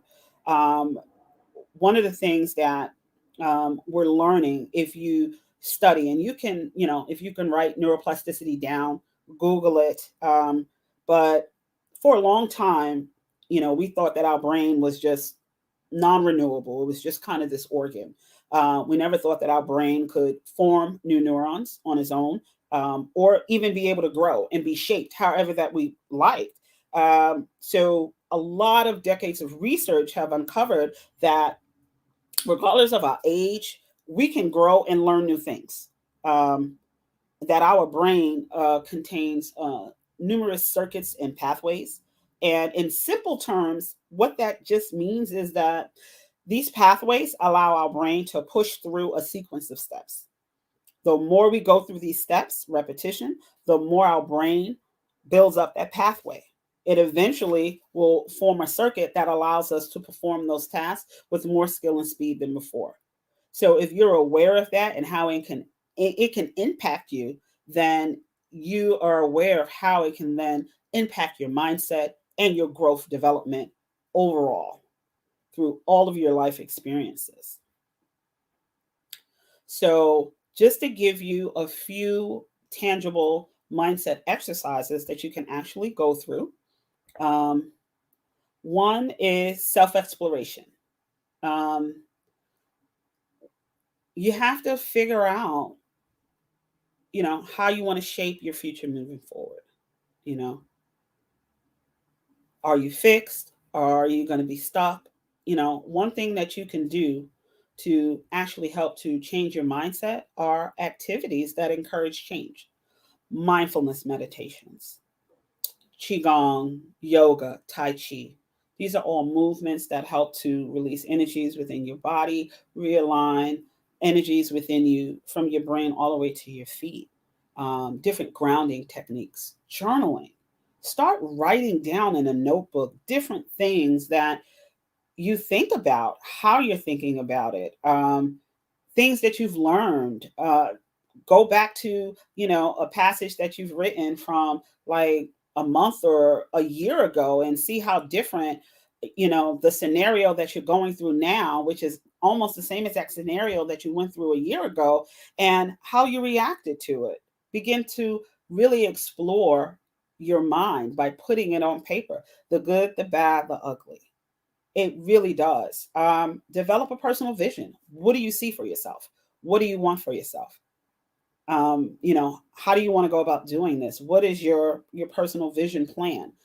We do vision and mission statements for our businesses. We need to do them personally even before we get to the business phase, because one of the things that we don't realize is that there's a thin line between personal and business, between what you do in your day-to-day and how you're going to function in your entrepreneurship world and in your business world.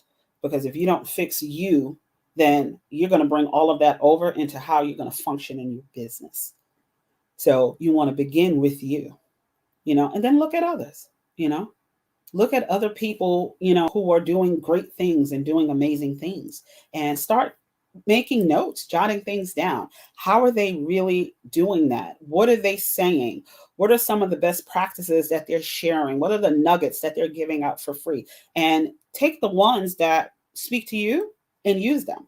Begin to incorporate them into your life. Everyday mindset examples. You can do this by basically taking sheets of paper and figuring out, doing a little research. Where's my mindset? Is it fixed? Is it growth? Is it, stagnant? Where am I? Start looking up what mindset is. There's definitions all over the place and a myriad of information that you can find on the different types of mindsets that there are. And begin to start listing those things out, specific to you. How is this applied in your everyday life? How do you function in different scenarios, with your mom or with your children or with your boss, while you're in school, with your teachers, with your peers, while you're riding on the subway, while you're walking down the street, do you network? What is your aversion to networking? How do you, when you begin to look at the different frames of mindsets and you begin to start looking at what some of the challenges, roadblocks that you have, how you handle adversity, you're going to learn a lot about yourself, because we go through these things every day, all day. Then my most favorite exercise is take action. Just do it. Just start getting out there. Break the inertia. I don't want to be stuck in this rut anymore around this. I really want to start this this business, and I'm going to just get out there and begin to learn. I'm going to seek people out. I'm going to see what I need to do. Taking action does something. It just rewires the juices. It raises a level of enthusiasm and passion around what it is that you want to do. And it really begins to shift your mind around what you feel you can and cannot do, because you've done it. You've taken a step to do something different, to build a new habit. And sometimes taking action is the toughest thing to do. It's one of the toughest habits to break, is staying still and staying in your head versus taking what's in your head and putting it out into the energy, into the universe for action. Self-reflection, like self-exploration, but self-reflection is more of an external rather than internal. You know, you're going to start looking at your skills. You know, what do I do? What am I good at? Is somebody else good at this? I see they're succeeding. Why can't I do that? You know, what do I need to develop? These are all things that begin to actually shape the way you begin to think and look at yourself. And it also gives you an idea of how you think and look at yourself. You know, what are you doing today? What are you doing right now? You know, think about when you first started doing that something. You know, how long did it take you to learn it? How long did it take you to master it? You know, how good were you when you realized like this was your thing? You didn't start off that way. It was a buildup. So you need to reflect on those things. Really just take time to look back and say, what was my progress through this that I got to where I am? And then 5, start looking at opportunities just to learn something different, something that doesn't fit into the norm of what it is that you would normally think for yourself. You know, you've never ridden a bike. You're 45 years old. Learn how to ride a bike. New learning opportunity. Because when you put yourself in scenarios that are outside of your comfort zone, what begins to happen is you begin to talk to people. You begin to see other people doing different things. It begins to give you different levels of experience and influence that begins now to help to change your mindset. So you begin to go through this paradigm shift of mindset to really just begin to take something totally new. You know, and it also is going to teach you about your attitude, how you feel about something, you know, the things that you say to yourself.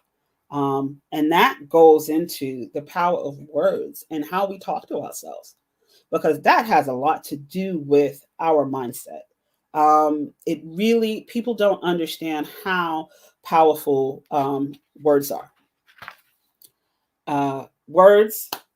One of my favorite quotes, Rhonda Sharma, words can inspire and words can destroy. Choose yours well. I mean, words are so powerful that because they crystallize the perceptions that you shape around your beliefs, they drive your behavior, and they ultimately create your world. You know, there's a power that arises around emotional responses when we speak, read, or hear them. You ever read something and it just invoked this emotion, and it was just like you either got really angry or it just made you sad or it overjoyed you. You know, think about saying the word fire. You know, fire. Okay.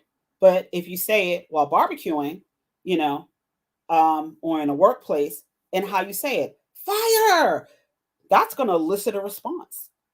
You know, how are you saying things to yourself? How are you saying things to other people? You know, it's going to elicit completely, but yet powerful emotional and energetic responses that are going to shape you, that are going to shape your mind, that are going to shape how you think and how you believe. We can choose to use these words constructively, through encouragement, or destructively and with despair. And I'm always for the first two, to uplift and to empower not only others but ourselves, because it starts with us. Change your words, change your mindset. It's really that simple. Change your words, change your mindset. So how do you start doing that? Start paying attention to the things that you say. You know, what words are you using? You know, the words that you repeatedly think and speak give rise to positive or negative mindset. You know, you start changing your habitual vocabulary, you know, what you consistently use, you can change how you think and how you feel. You know, man, you know, I'm never going to make it. Then you're never going to make it if you keep telling yourself that. Man, I'm stupid. You ever heard that, you know? Oh, I'm so stupid. No, you don't tell yourself you're stupid, because then you're going to become stupid. You just put yourself in a mindset of negativity. Why would you want to do that? So start looking at the words that you use, the words that you use with yourself, the words that you use with your children, you know, the words that you use with your peers. As you describe yourself, as you describe your goals, as you describe what you want to do, are you putting negative connotations within that? You know, I can't, I'm trying. It's impossible. This is just too hard. I'm stuck. Even about personal, I'm ugly. I'm never going to look like her. You know, I'm never going to look like him. Oh, do you see his muscles? Who cares? God made you who you are, and you are beautiful nonetheless. You know, I'm useless. If only someday. Why me? I'm a failure. I'm tired. Oh, I'm tired. How many times do you tell yourself you're tired? Oh, I'm tired. Somebody say something to you. Hey, how you doing, girl? I'm tired. Are you really tired? And then all of a sudden you start feeling tired because you keep telling yourself you're tired. Watch your words. Words are powerful. They have energy. They really do shape, you know, and also the words that you hear goes back earlier to the experiences. What have you experienced in your life? What were your experiences?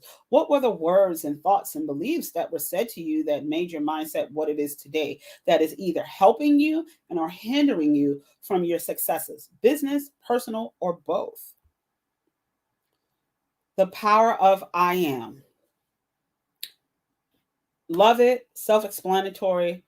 You hear it in all the self-help books or the guru books. You hear it in church. You hear it in different faiths and spiritualities. I am, you know, two of the most powerful words in existence, because what you put after them, you become. So I am amazing or I'm stupid. You know, I am successful or, you know, I'm never going to amount to anything. What are you feeding yourself? What you feed yourself is what you feed your mind. What you feed your mind is what's going to grow those neurons. So you're either growing neurons for negativity or you're growing neurons for positivity. I am what? You know, I am spiritual. I am divine. I am uplifting. I am encouraging. What are you?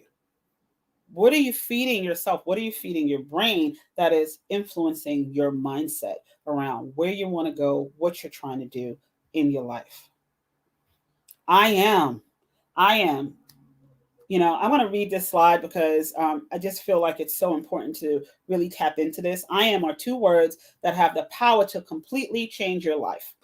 I am is the most powerful command statement there is. It frees you to be who you desire to become. Many have stated that I am is the power of God being spoken into you. How powerful is that? It can be used to empower or disempower you. So be careful what you attach to the end of that statement. When you say, I'm tired, I'm frustrated, I'm overwhelmed, you're in essence saying, I am these things. When you say I'm bold, I'm able, I'm blessed, I am highly favored, you're also saying I am these things. So I am can actually help you discover your unique abilities and advantages to lead to a more productive and happier life. So I am is like a mantra. So it's a few affirmations that I kind of gave to, you know, you can create your own, but you know, here's something to get you started. I am worthy of my dreams and goals.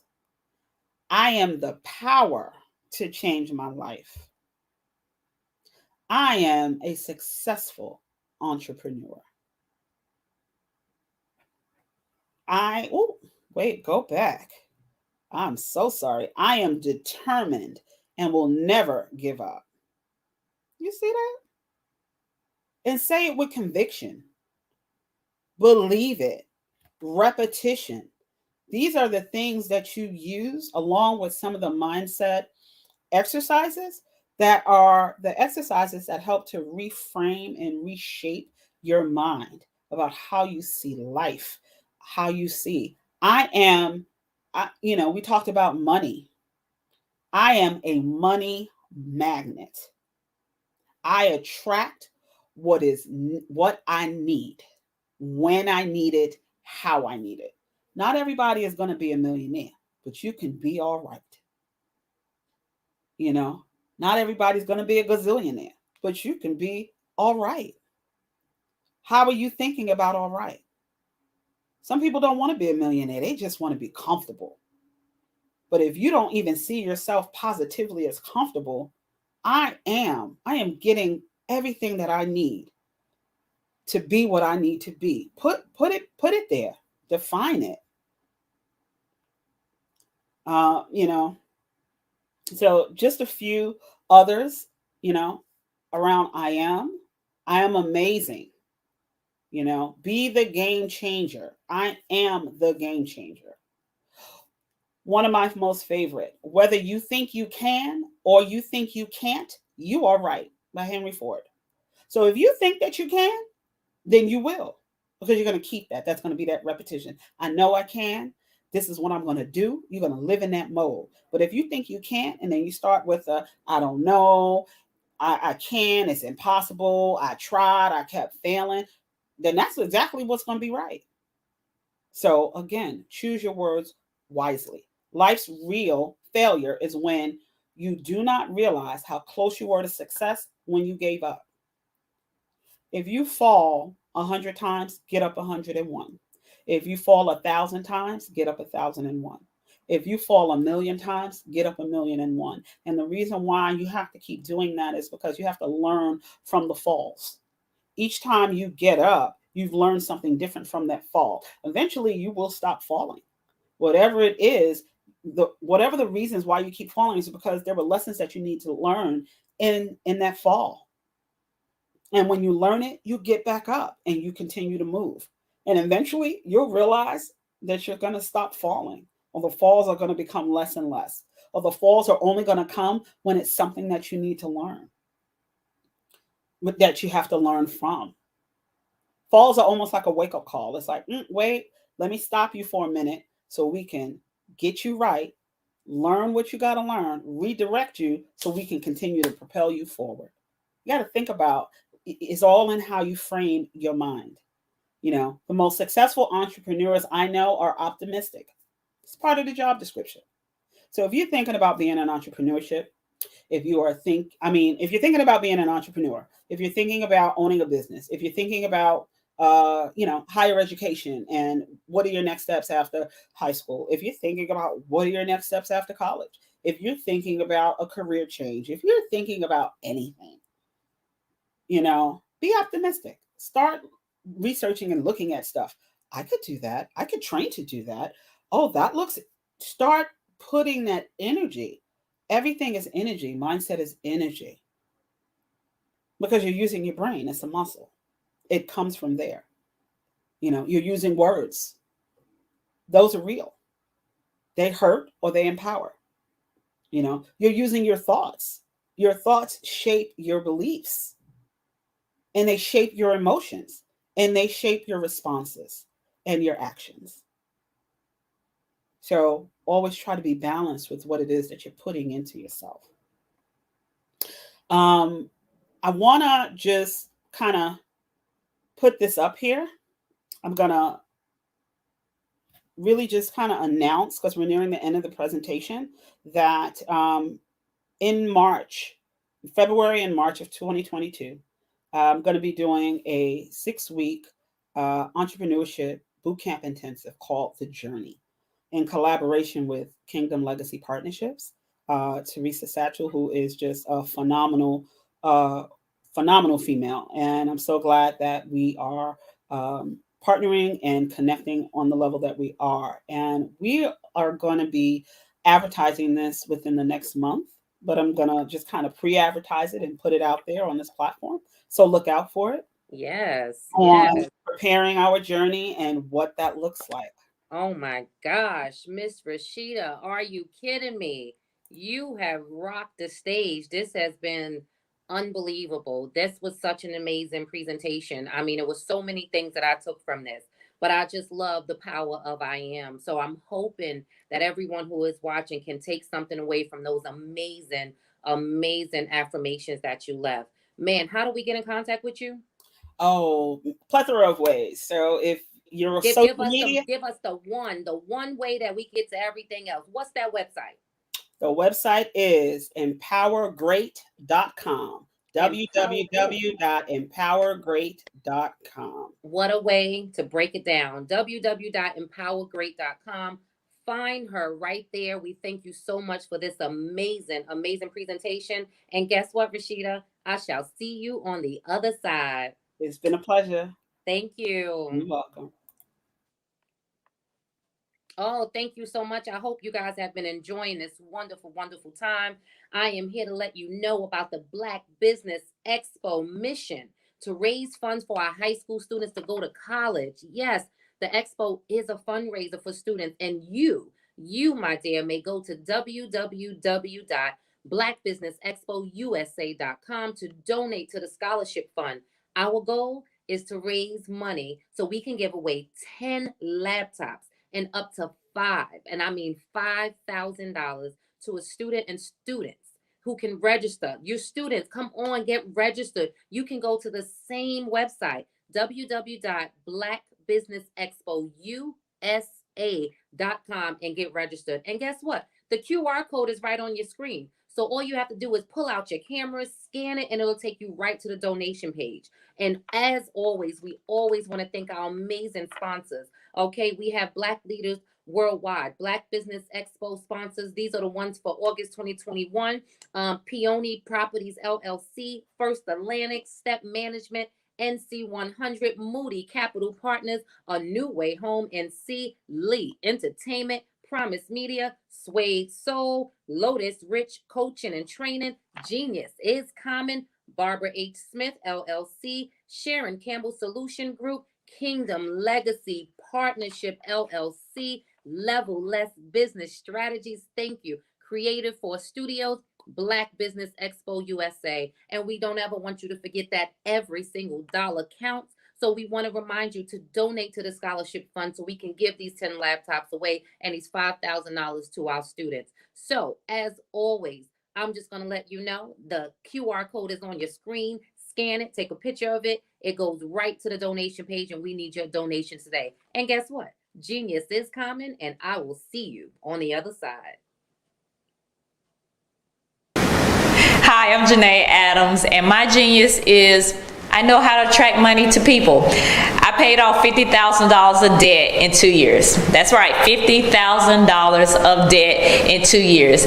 Now I travel the world as an international speaker and the author of 2 books sharing my story of how I did exactly that step by step. Not only am I a speaker, but I also do financial wellness programs for corporations, and I have an online platform and online courses for individuals around the world. So that is my genius, and of course, genius is common.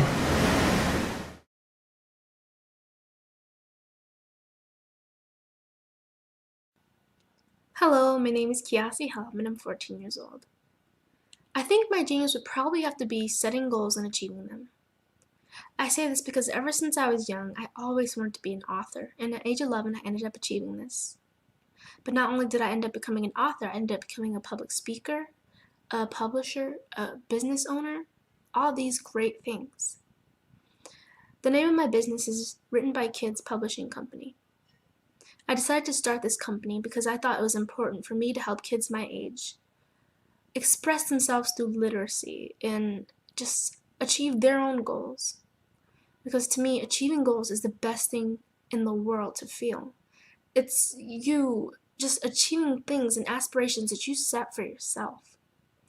And I know that everybody is capable of this, because even if you don't end up achieving the goal, you still tried your best, and that's the most important thing. And everybody is capable of this because genius is common. Thank you.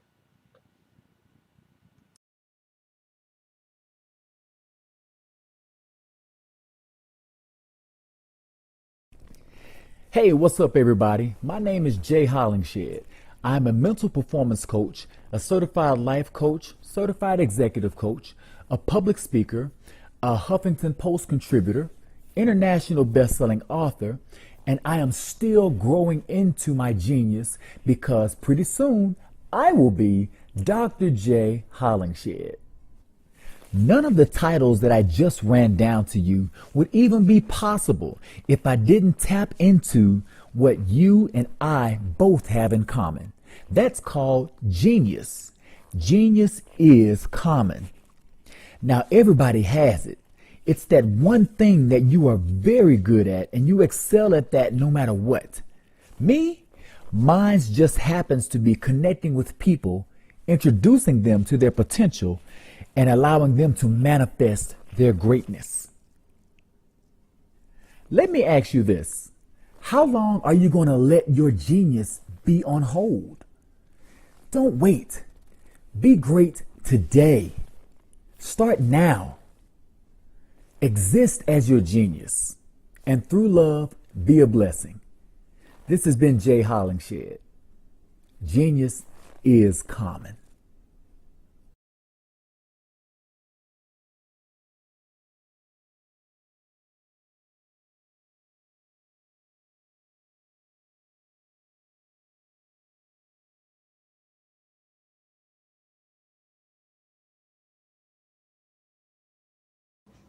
Hello, everybody.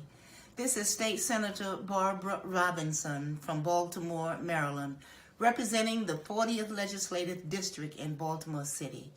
It is a pleasure to come on to talk about genius is common, because there are so many young people out here who are geniuses, but they don't know it. They don't know how smart they are. They don't know how talented they are. They don't know how many skills they have, because they have not taken the time to explore themselves. When people say that the graveyard is the richest plot of land in the world, they're absolutely right, because it's filled with unrealized dreams, with stories that we've never read, plays that we've never seen, songs that we've never heard, books that have never been written, because individuals who are geniuses never knew that they were geniuses.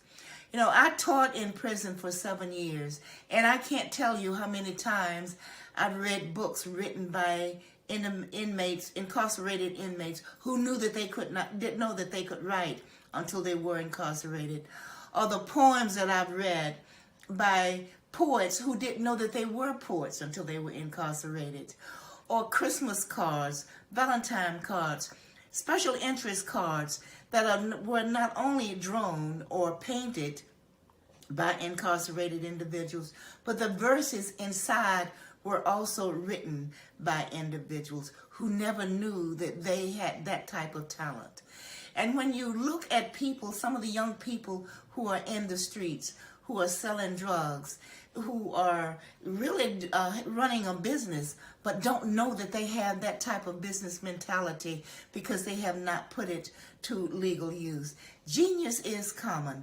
Genius is common because I have a painting that's hanging in my basement now that was painted by a man who's doing time for murder, who never knew he could paint until he was incarcerated. And the amount of money that he committed murder over does not compare to the amount of money that he could make selling his paintings. So those young people who are coming behind us, those of us who are in leadership position and those who are coming behind have to know that we forged a path for them to realize their dreams, to step into their greatness. So individuals on whose shoulders let's square our shoulders and let the young people coming behind us stand on our shoulders. Let's also build a bridge over which that they can travel from where they are into their future, utilizing their geniuses. The future is made for them to step into their greatness, but oftentimes they don't know how great they are if they have not had a chance to realize their dreams. So I want to say to you people, young people who are listening to me, never allow anyone to define your limitations. Never let anyone to tell you what you can or cannot do or who you can or cannot become. Never sell yourself short, and always, always realize your dream and never get stuck into now. Bridge yourself to go into your greatness. And remember, and I want to leave you with this, that genius is common. But what is not common is that you knowing how great you really are. So genius is common. Step into your greatness.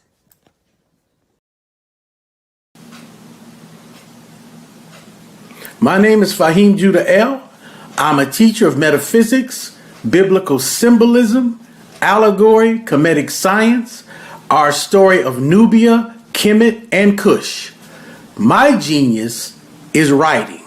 I have written over 100 books and articles on the African origin of the sciences, metaphysics, spirituality, the ancient Kemetian mystery system, Kundalini, mythology, the Ethiopian mysteries, biblical allegory, astrotheology, cosmology, positive thinking, herbology, sound healing, the golden ratio, the science of vibration, mentalism, causation, the history of ancient Kemet, Nubia, and Ethiopia, as well as biographies of great African people and civilizations around the world. I am a world traveler. I have taught and lived in Ethiopia and Kenya, and I have traveled to many African countries and remote locations in Mexico, documenting the story of African people around the world. I am the owner of Axum Publications, where I've published hundreds of books and mentored the minds of young writers. My company, Axum Publication, awards scholarships to deserving African students each year. To regain our greatness, we must first know that we are great. So plant a seed, cultivate it, and develop it. The time is now. You are a genius. Genius is common.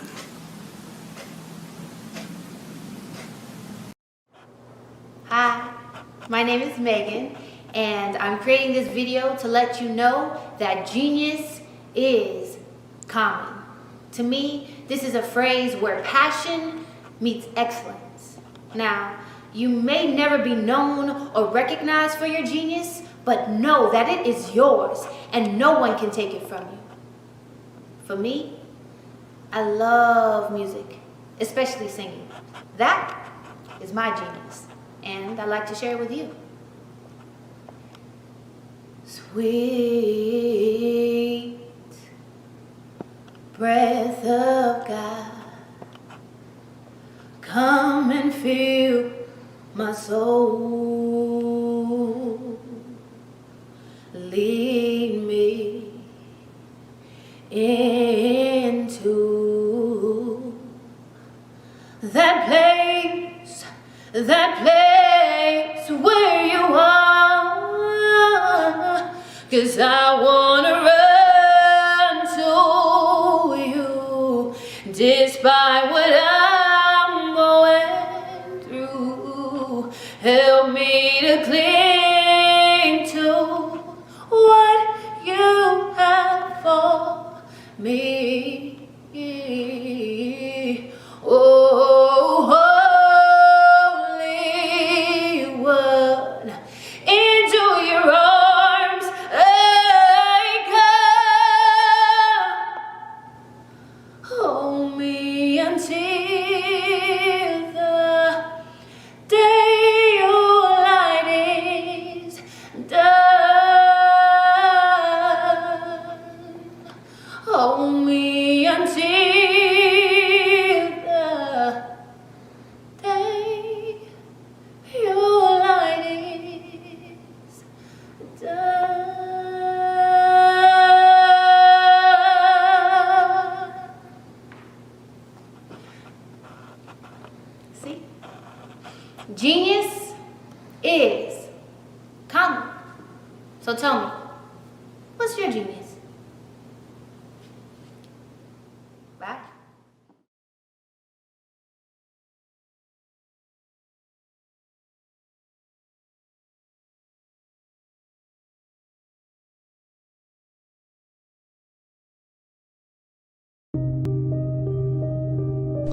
The Black Business Expo is changing my life.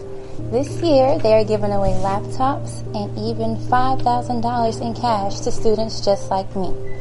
I'm Alexis, and I want to go to college to fulfill my dream of becoming an entrepreneur. Help the Black Business Expo going to www.blackbusinessexpousa.com and also becoming a vendor, a sponsor, or donating.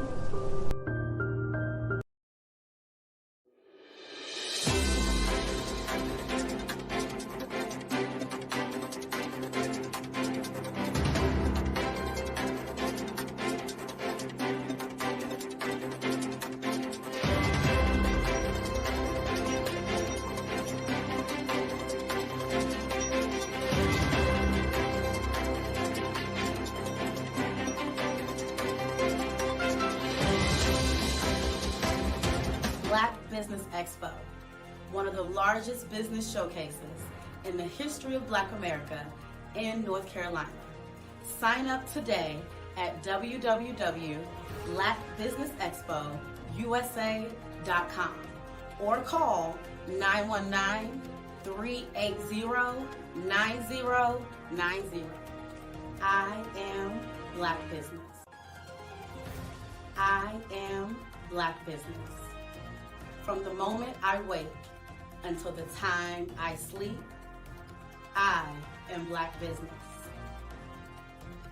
I am Black Business. Are you Black Business? I am Black Business. Do you support Black businesses? I support Black business because I am Black Business.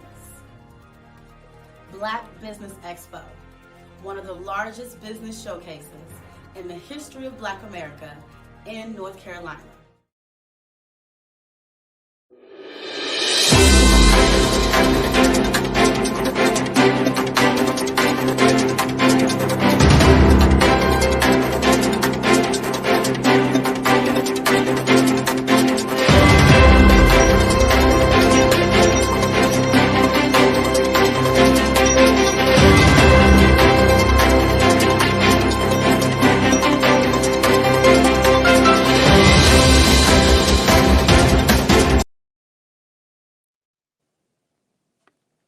Hello, everyone. I am Mahisa Green. I am your moderator for this evening, and I would like to bring to the stage our next guest. Let me tell you a little bit about her. This is Dr. Jennifer Harris, keeping it real about the American dream, Purses, Pumps, and Power Network, LLC. Dr. Jennifer Harris, real estate broker, speaker, coach, entrepreneur, philanthropist, and author, founder of Purses, Pumps, and Power Network.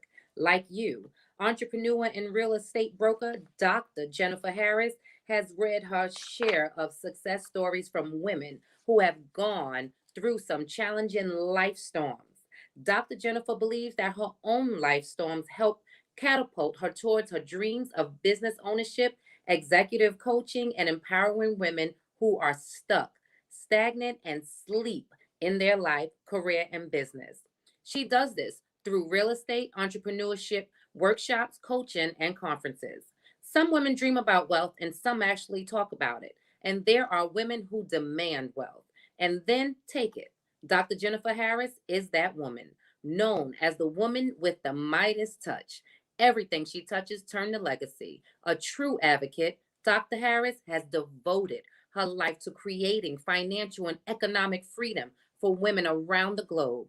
After achieving explosive success in residential real estate, she knew that she could leave no sister behind. So she found Buy It and Flip It, women and investment consultancy, which turned everyday women into real estate moguls. But she couldn't stop there. As the CEO of Purses, Pumps, and Power LLC, Dr. Harris has ignited a global worldwide movement for women to step into their destiny of wealth. She is an author and loves helping women gain financial leveraging over their lives. I would love to bring to the stage, I present to you, Dr. Jennifer Harris. Hello, how are you? Hello, Dr. Jennifer Harris, thank you so much for being here. Yes, thank you, Queen. How are you? This has been an amazing day. I'm so excited. Yes, it has. And I'm going to give it over to you. And as we always say, genius is coming, and I'll see you on the other side. All right now. All right. So hello, everyone. My name is Dr. Jennifer Harris, and I am so excited to be speaking at the Black Business Expo. And it's the largest expo that you see streaming around the world. So I totally love this next topic because it's near and dear to my heart. So just a little bit more background about me is that I was a former engineer, network engineer for about 7 years. And then when a lot of jobs got shipped overseas, I decided to pursue my passion and jump into real estate. Now, if you're in the local area where I am in North Carolina, then you know that we had parade of homes and all of these gorgeous houses would just go up. And so that kind of sparked my interest. But the biggest thing I realized is that it was not always the American dream for everyone. And still to this day, it's not always been the American dream for minorities or for Blacks and for people of color. So today I'm going to talk to you about keeping it real about the American dream. So I'm going to share my screen and make sure that you can see. Okay. Actually, I hope you can see this. Let me hit share. Okay. So I have a presentation that I want to go over. And hopefully you all can see it. Give me 1 second here.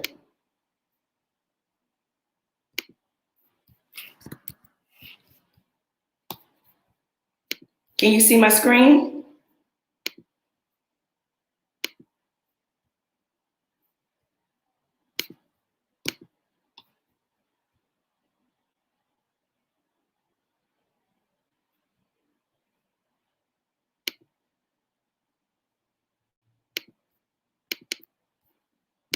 Okay, so I'm going to share this and hopefully you can see my screen.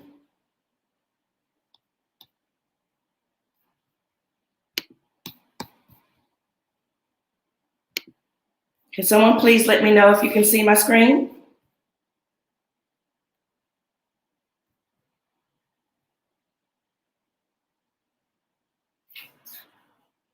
We're ready for you, Dr. Harris. We see it. Okay, perfect. Thank you.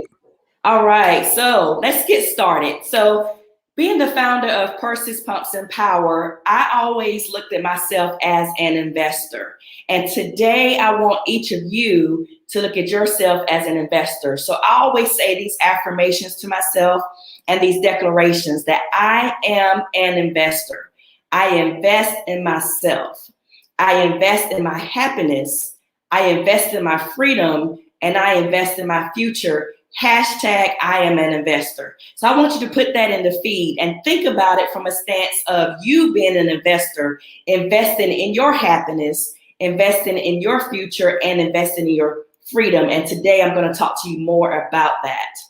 So I like to say you have to own a piece of the American pie or America is going to own you.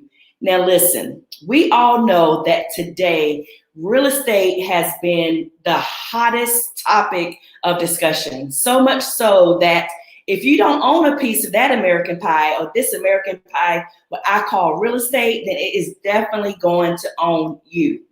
But I'm going to talk to you today about the top 3 ways to creating wealth on your own terms. And that's top 3 ways. I'm going to be giving you some strategies. So get your notes, get your pen and paper, because note takers are money makers. And we have just come to this Black Business Expo so that we can gain wealth. So one of the top ways, so the first ways is about real estate. Now I like to say real estate purse, you know, if you men that's watching, you can say your wallet, like what's in your real estate wallet. But today we're going to be talking about your real estate purse.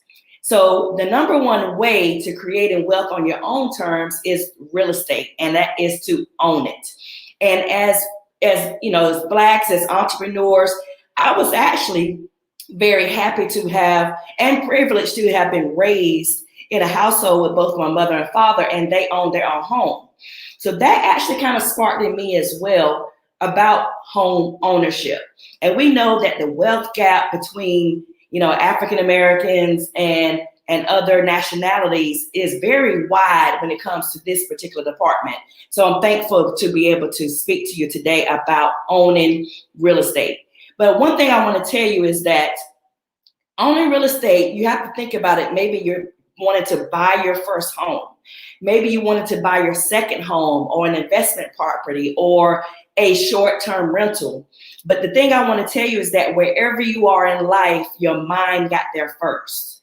Think about that. Wherever you are in life, your mind got there first. So you have to see it before you see it, or you will never see it, which is why one of my purse power real estate rules is to own it, leverage it, and leave it. Leaving that legacy for your family is going to come through wealth with real estate. But you first have to own it. But you also have to own it so that way you can leverage it. You can leverage it for getting business loans for your Black business. You can leverage it by, you know, maybe flipping another property or taking that wealth and passing it on to leave it for your family. So purse power real estate rule number 2 is to buy it, flip it, and bank it. Now, if you take a look at over this last maybe 10, 15 years ago, if you would have thought about buying, say, even a little small piece of land somewhere that you didn't even think it was going to do anything, or what about buying this house that's like $10,000 in this particular part of the country, or $50,000, or even say $100,000 or $200,000, and then you say, you know what? We know that everything is going to be, revitalization, and you've got all of these other homes that people are actually looking to fix up, and they're flipping it so that way they can bank those profits. So that's one of the real estate rules. Number 2 is to buy it, flip it, and then bank it.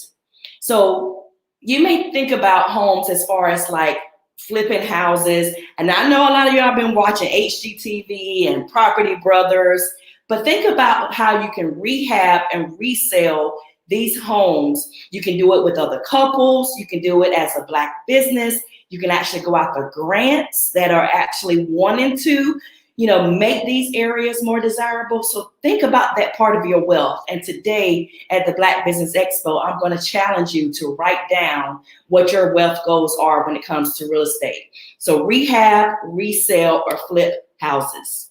Now, purse power real estate rule number 3 is to buy it, flip it, and invest it.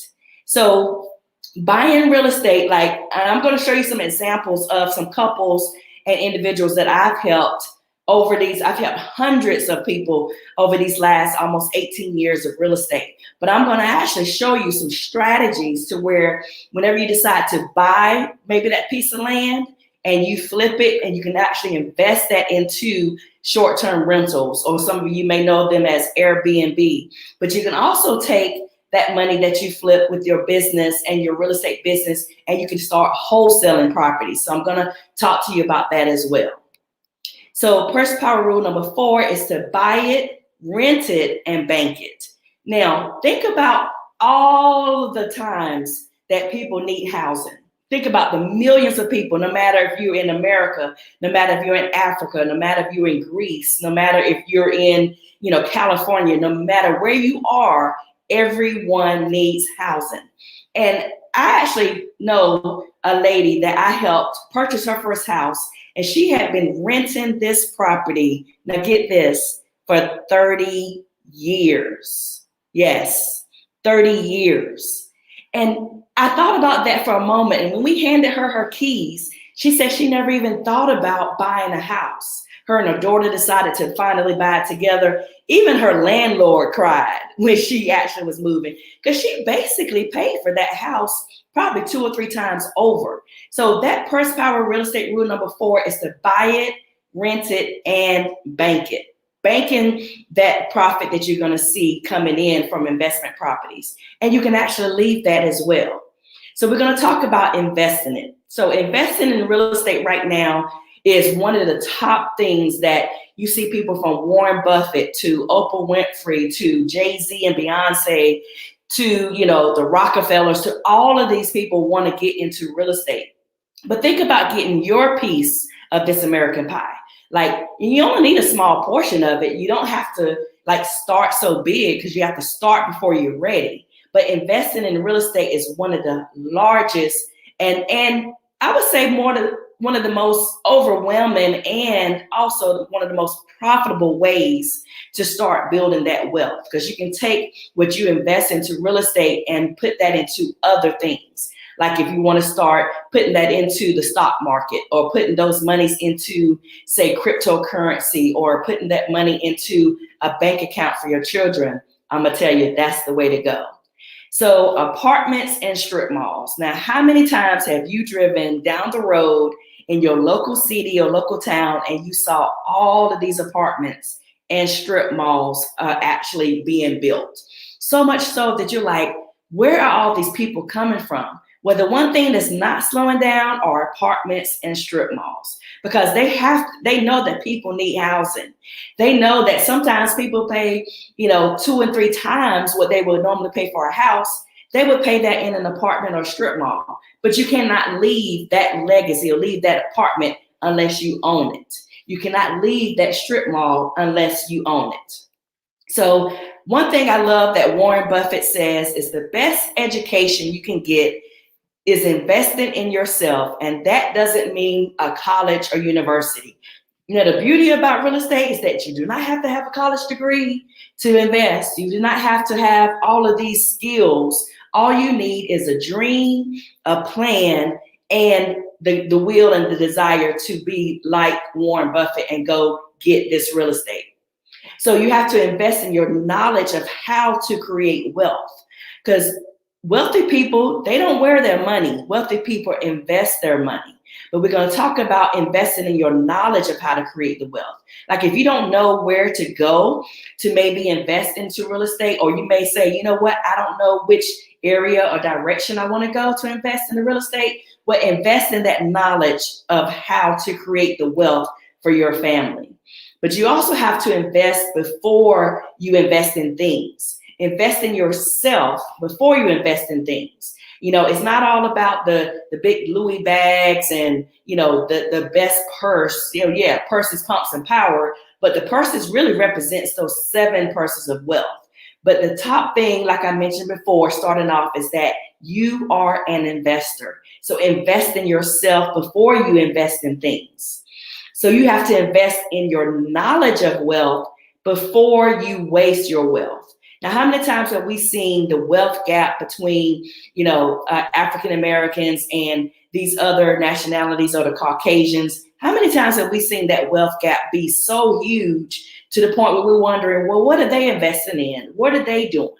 But then also, how many times have we seen, even on these Black Business Expos, how many times have we really seen how much wealth that African Americans and the Black population generate? So invest in your knowledge of wealth before you waste your wealth. So again, wealthy people, they don't wear their money. Wealthy people invest their money. And one of the main things they invest in is real estate. So we're going to talk about learn to invest in yourself and also learn to invest for yourself. But the one thing I want to tell you is that I often had to start seeing my money as a seed. Now, you sow, you reap, we want to have a particular harvest on where we sow, but you have to see your money as a seed, but you also have to sow your money as a seed, and a little bit can go a long way. So I'm going to tell you some strategies about how you can take that little bit of money that maybe you have in a 401k, or maybe a little bit of money you have in savings, and start to invest into real estate. But see your money as a seed. Don't just see your money as something that just comes and goes. See your money as a seed, because you're going to sow your money. So the quicker that you sow, the quicker you grow. The quicker you start sowing into your future, especially with real estate, the quicker you're going to grow your portfolio. And the more that you sow, the more you grow.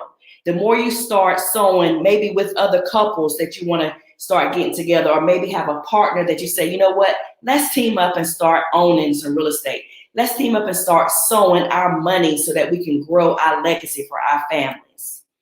And I want you to know that you have everything that you need today to create the wealth that you desire tomorrow. Don't let anybody tell you that just because you may not have a degree, or you may not have all the wealth, or you may not have this big high-paying job, that you cannot invest into real estate or invest in your own home. You have everything that you need today to create the wealth that you desire tomorrow. Because again, I mentioned before, you have to see it before you see it, or you will never see it. That's one of the things that a mentor told me. And I was so grateful that he opened up my eyes to that. But again, wherever you are in life, your mind got there first. But better days are just ahead, because when you change the way that you look at things, the things you look at tend to change. Think about how, maybe 5 years ago, you didn't even see this whole community come. Think about how maybe 10 years from now, where things are actually going. So you have to change the way that you look at things, and the things you look at will tend to change. And that's a famous quote by Wayne Dyer. So then let's talk about how to own real estate. You may say, Dr. Jennifer, this is all great, but how do I really own real estate? I really want to own real estate, or I maybe want to get a second home. I may want to have my first home, but there's some things that I know I got to get together. So how to own real estate. One of the things that some of the biggest challenges in owning real estate that I find, that I've talked to thousands of people over my last 18 years of real estate, and they say, you know what, I don't have the credit and I don't have much cash. Those are the biggest challenges that I think stops even the Black community into owning real estate, is that they feel like they don't have the credit or they don't have the cash. But you have to stop running away from your credit. If you have less than perfect credit, or if your credit is challenged, let's work together to get that together. Because during this whole pandemic, when a lot of those business loans were given out, most of the Black community was denied because of credit, or they were also denied maybe because they didn't have a house that they can have as equity. But we have to stop running away from that. Let's start to get to a point where, we get our credit together. And we know things happen. We know someone may have lost a loved one or lost a job, but it doesn't really matter if you have bad credit. You have to raise it to good credit. And if you have good credit, then you have to raise it to great credit. And if you have great credit, then you have to leverage it.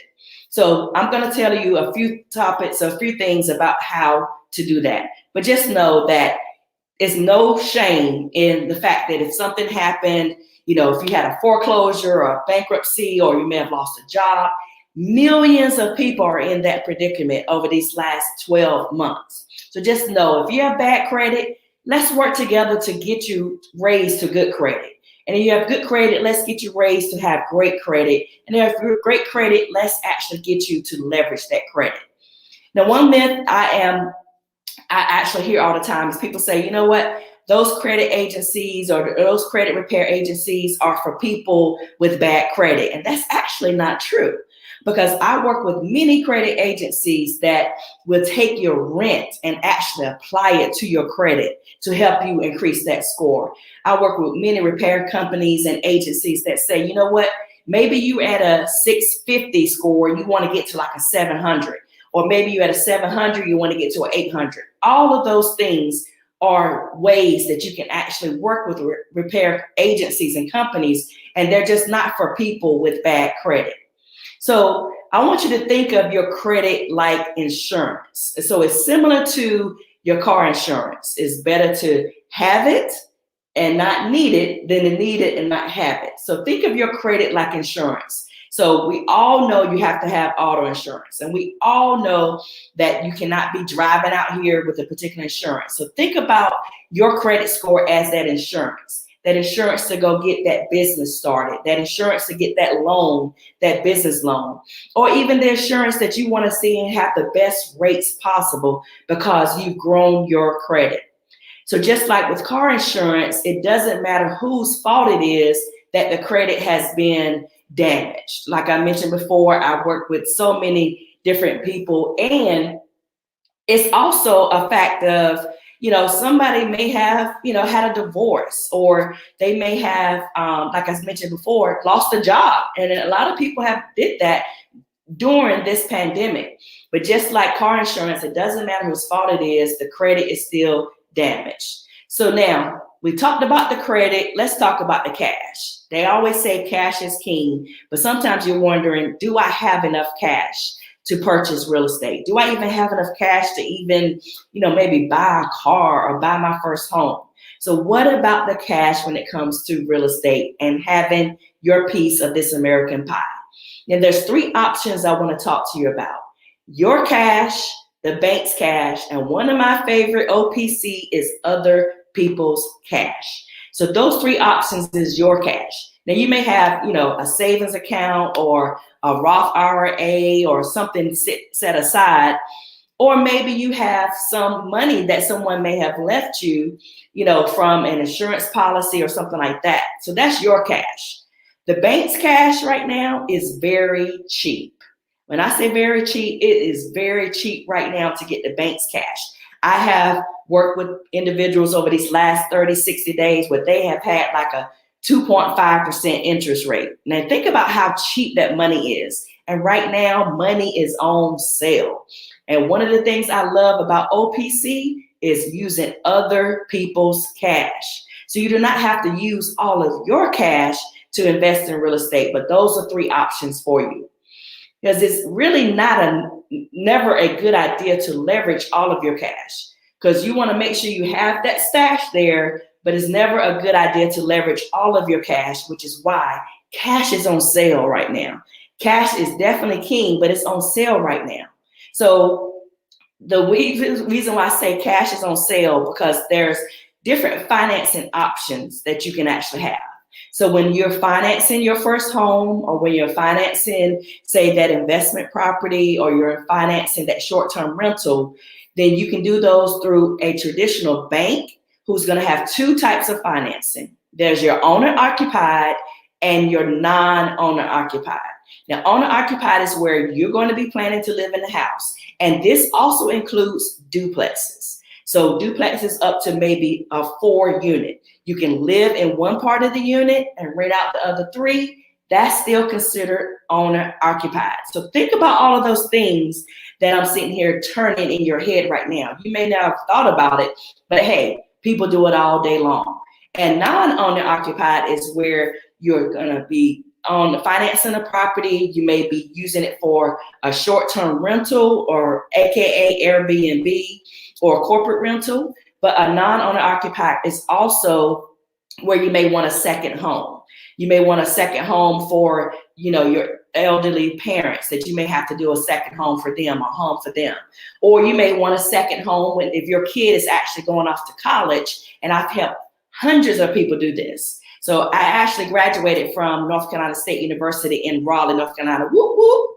And so one of the things that I've actually been helping individuals, no matter which college or university that their student is going to, we actually strategize a year out for them to get a property around the area where their child is going to college. Now think about this. You actually can be building your wealth and building your child's wealth before they even step foot on campus. And that is with an investment property, and they can sit here and rent it out to some other students that are staying there with them. And then after 4 or 5 years, or whenever they decide to leave, you can decide to sell it, or you can just continue to rent it around that college university. So make sure you put that down as a strategy, because that's a non-owner occupied strategy. So I want you to think about real estate. It's not just about where I'm going to live, but it's about where I'm going to leverage. So think about where you're going to leverage your next home.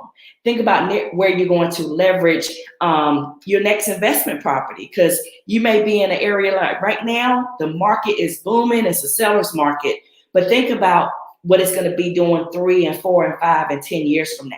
So don't just think about these areas, you're like, oh, there's nothing really there right now. but think about how you can leverage those areas that are up and coming.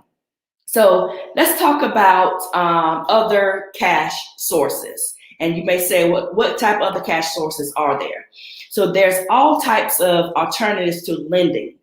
And I want to also tell you that it doesn't matter sometimes with these lending sources how your credit is. If you find the right deal, you find the right property, they absolutely will loan on that deal. So you have a non-bank lender, you have what is called micro lenders, you have commercial banks. These are all considered alternative sources to your credit union or alternative sources to your bank. And they will loan on properties that a lot of times these banks do not loan on. So I have been putting together what is called pool purchasing. And pool purchasing is something that I've been doing for the last 15, maybe almost 16, 17 years.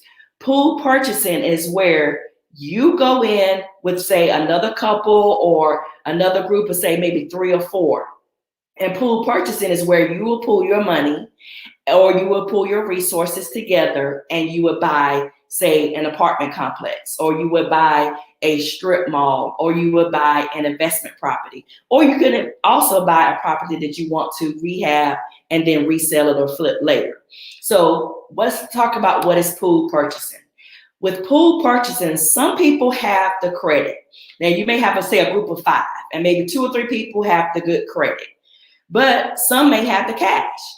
Now, just because somebody may have less than, perfect credit does not mean they don't have cash in the bank, or it does not mean that they can't bring anything to the table. So don't discard someone just because they may have a lower credit score than what you wanted to work with. But these pool purchasing is where some may have the cash, some may have the credit, and some may have the connections. And that's why it's important to be at events like this Black Business Expo, where you can network with others and you start to build businesses together. You start to build wealth together. So credit, cash, and connections. I want you to put that in the feed. Credit, cash, and connections. So there's some things that every real estate investment pool should have. Every real estate investment pool should have a lawyer, a title company, and a pre-written legal agreement. Now, just because you decide to go into business with your brother or your sister or your aunt or uncle, you want to make sure that you have a pre-written legal agreement. And that agreement is what you sit down, because it's all good until something happens. So you want to make sure that you protect yourself with your investment pool. So you're going to have a good lawyer that's going to draw things up. A title company is who pulls title to make sure there's no liens on the property, or make sure there's not going to be an issue with you going to the closing table. And a pre-written legal agreement is going to have your exit strategy. So every real estate investment pool should also have an attorney, a title company, or a legal agreement that can help you set up the proper structure for each property. Now, I want you to make sure that you actually set up the right proper structure for each property, because you may need a proper structure for this property that may be in Arizona, or this property that may be in Florida or North Carolina, or it may be a strip mall, or it may be an office building. You see what I'm saying? So you want to make sure that you always have that in place, that it's going to be the right proper structure set up for you, and also the right proper setup for your partnership. So this provides a way of identifying your constant inventory stream. So the more you network with others, you're going to have a constant inventory stream of properties. Now, also, every real estate investment pool should have a real estate broker or a licensed agent that specializes in real estate investments. And that's very important, because if they've never invested into a property, I'm not saying that you really can't gain any value from them, but you want to make sure that a real estate broker like myself can actually help you calculate what your cap numbers are, what your return on numbers are, what your rent revenue is going to be. All of these things, you want to make sure that you're working with someone that specializes in real estate investments, because it's different when you're doing a strip mall, it's different when you're doing an office complex, and it's different when you're doing a single family home. So you just want to make sure that you work with a real estate, that your investment pool has a real estate broker that's knowledgeable about real estate investments like myself. So every real estate investment pool should also have 3 members with a credit score of 680 and above. Now, the banks have started to lower those standards a little bit more, but you just want to be on the safe side and at least have 3 of your members with a 680 and above. Every real estate investment pool should have a minimum of at least 2 people that have access to $10,000 or more in funding. Like I mentioned before, you have your savings, you have cash, you have 401k, you have Roth IRAs, you have stocks. All of these things, you want to have a minimum of at least 2 people that can access $10,000 or more in funding. The reason why I say that is because oftentimes when you go on a contract or you find this property, you have to put some form of down payment or you have to put some form of deposit down. So you want to make sure that you have that. And in your arsenal, you want to make sure with $10,000 or more that you can say, you know what, if we need to fix this window and not have to go back to the bank on something, you want to make sure you have that cushion for someone that's a part of your investment pool. Now, this is a bonus, but it's one of the most important ones that I can tell you surely that every real estate pool should have at least 1 contractor if you can. If you can get a hold of a contractor that's honest, that's reputable, that can actually look over your properties and look over your deals, because that's going to provide valuable insight so that you're not buying these money pits or you're not thinking, oh, well, it looks like it only needs about maybe $20,000 worth of work when really it needs about $50,000. So you want to make sure that you have a really good contractor, because that's going to not only lower your rehab costs, but it's also going to set the right expectation when you're calculating your numbers for if you're fixing and rehabbing properties or if you're acquiring properties and what to offer. So every real estate investment pool should also have an alternative lender who specializes in creative financing. And the reason why I say that is because what I call alternative lenders are like hard money lenders. Now, a hard money lender may offer you a deal that maybe you're only going to be needing a loan, say, for 6 months or 8 months until you really get it fixed up. And that's why you always want to have an alternative lender. They call them hard money lenders. They call them investment lenders. They call them micro lenders. Whatever that name is, you can actually reach out to me and I'll give you information towards the end if you need to get in contact with someone like that. But the reason why I want you to have an alternative lender who specializes in creative finances is because a lot of times the banks won't loan on some of these properties. It may be too old, it may be too much work, but if it's the right deal, then that alternative lender would definitely loan on that property and get you started with your first one. Every real estate pool should have a trusted lender who specializes in investment property. Now, you may know someone that you may have used through, say, Wells Fargo, Bank of America, all of these different lenders and credit unions. But do they really know how to evaluate an investment property? Do they know what 203B loans are? Do they know what rehab loans are? Do they know what commercial loans are? So you want to make sure that that trusted lender specializes in investment properties and you don't go on the contract and then you can't deliver on that investment that you decide to do.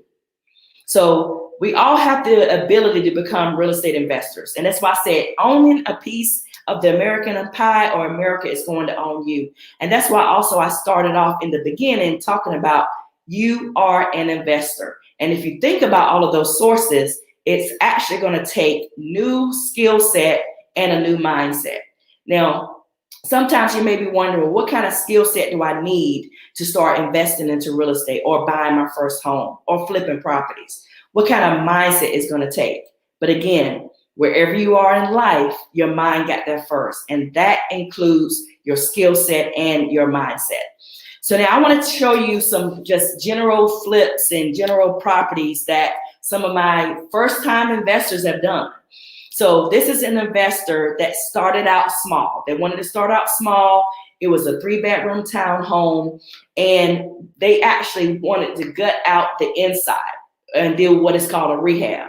So they purchased it for about $95,000, put around $23,000 in fixing it up. The picture you see at the top is how it looked.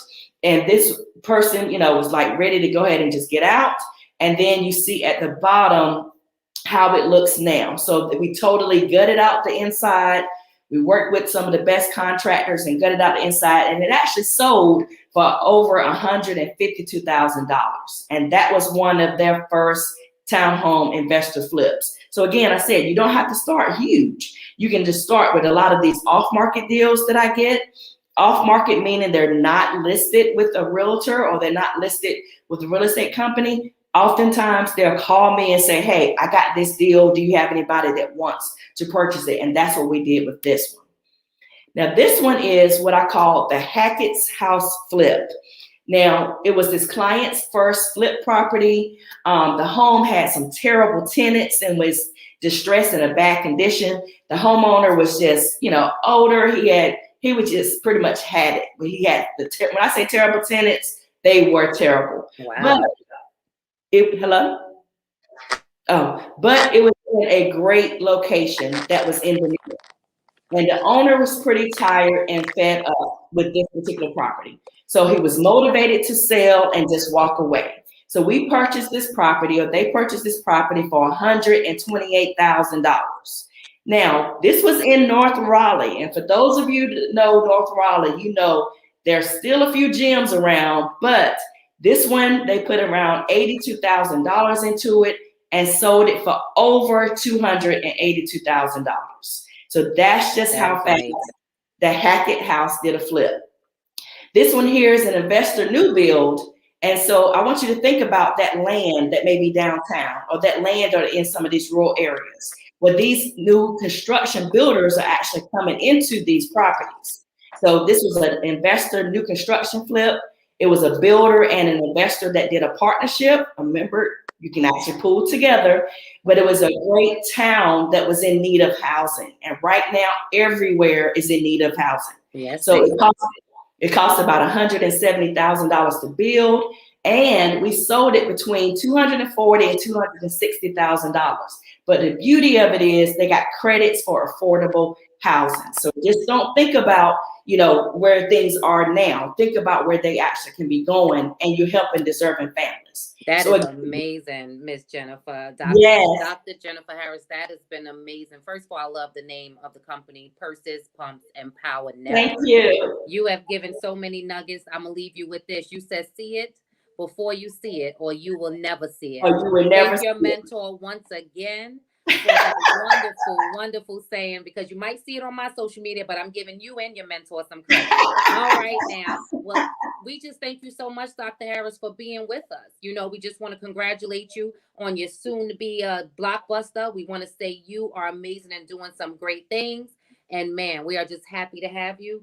But as always, I'm going to say to you, Dr. Harris, I will see you on the other side. Awesome. And if anyone wants to reach out to me, I can give them my email. Yes. And make sure you put it in the chat so they can have it in the website and everything. We want to make sure we stay in contact. Absolutely. So you can reach out to me, Jennifer at PursesPumpsandPower.com. That's Jennifer at PursesPumpsandPower.com. So I'm going to see how to put it in the chat. But yes, I would do that now. That's all right. And we will too. Good having you, Dr. Harris, and I will see you on the other side. Well, ladies and gentlemen, I hope you are enjoying this wonderful time. Black Business Expo USA.com. Again, the Black Business Expo mission is to raise funds for students in high school to go to college. Man, that's an amazing opportunity. And this fundraiser is for students. And you, my darling, can go to www.blackbusinessexpousa.com to donate to this amazing scholarship fund. Okay, our goal is to give away 10 laptops and up to $5,000 to a student. But guess what? If you're a student and you're listening, you need to register by going online at www.blackbusinessexpousa.com. Okay, and go ahead and get that. Go ahead and donate. The QR code is on your screen. Take a picture, snap it. It'll take you right to the donation page. And we need you to go ahead and donate. And we're going to always thank our sponsors, okay? We have our August 2021 sponsors to be Black Leaders Worldwide, Peony Properties LLC, First Atlantic, Step Management, NC 100. We so happy. Moody Capital Partners, A New Way Home, NC, Ali Entertainment, Promise Media, Suede Soul, Lotus Rich Coaching, and Training Genius is common. Yes, it is. Barbara H. Smith, LLC. Sharon Campbell Solution Group. Kingdom Legacy Partnerships, LLC. Level Less Business Strategies. Creative Force Studios. Black Business Expo USA. And we just want to let you know, as always, that every dollar counts. So we want to just remind you, get that QR code, go to www.blackbusinessexpousa.com and make your donation. And as always, genius is common, and I will see you on the other side.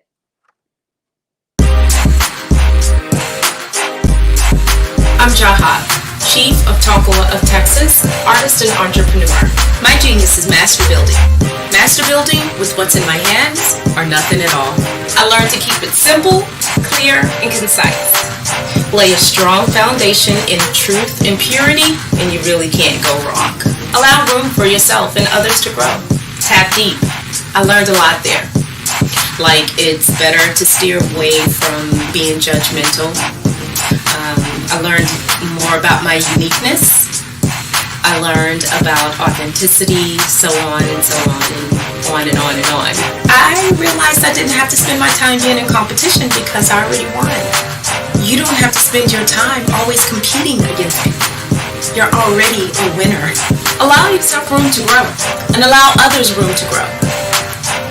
To learn yourself, to learn what your genius is, and to be the best you, to be the best genius that you are. This is our individual journey as well as our collective journey. And it's not so much that we have to explain ourselves to people to help them to get us, because they're probably not going to get us anyway. You'll know when you struck that genius goal because you'll freely share, and you'll share it with great love and wisdom. Whatever you want, know it, be it, and do it. Don't be afraid to live it out. Be the inspiration, be the miracle, be the dream, be the love, be the success. So, what's your genius? Own it. Go fearlessly. We are innately wired with genius. Pay it forward with good intentions. Genius is common.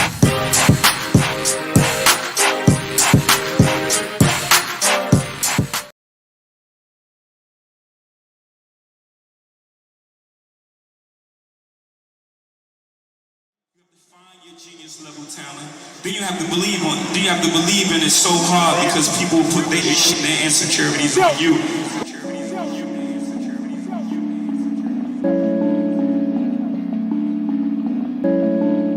Squad made the beat. My name is Scott Galley, and I'm the CEO of Haystack Industries, and I am a genius. Hey y'all, it's TSU The Buzz Radio with your host, I am Zaire, also known as DJ Roz, and I am Genius. Our job is to find that genius level talent and then to apply it in a way that supports that genius level talent.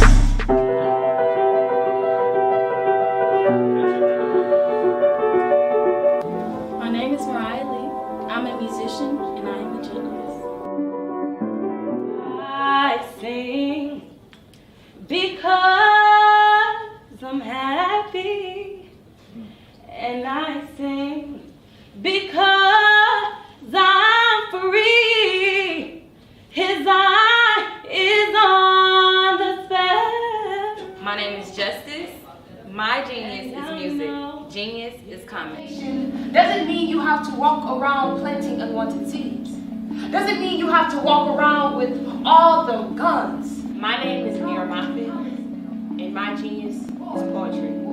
Genius is coming.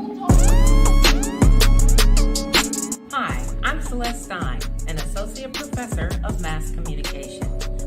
Although I have a lot of interests, my genius is actually nurturing and helping others to achieve their full potential.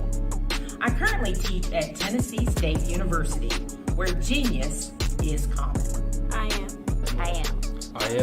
am a genius. My name is Gabriel Golden. I'm a student at Tennessee State University, and everyone has a genius in them.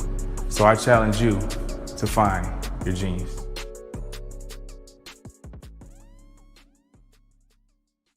Genius is common, the last poet.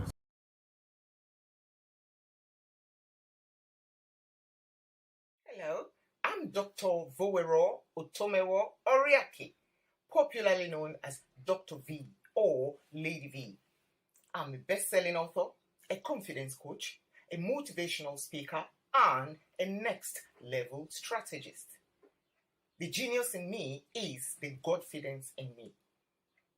Always remember, genius is common.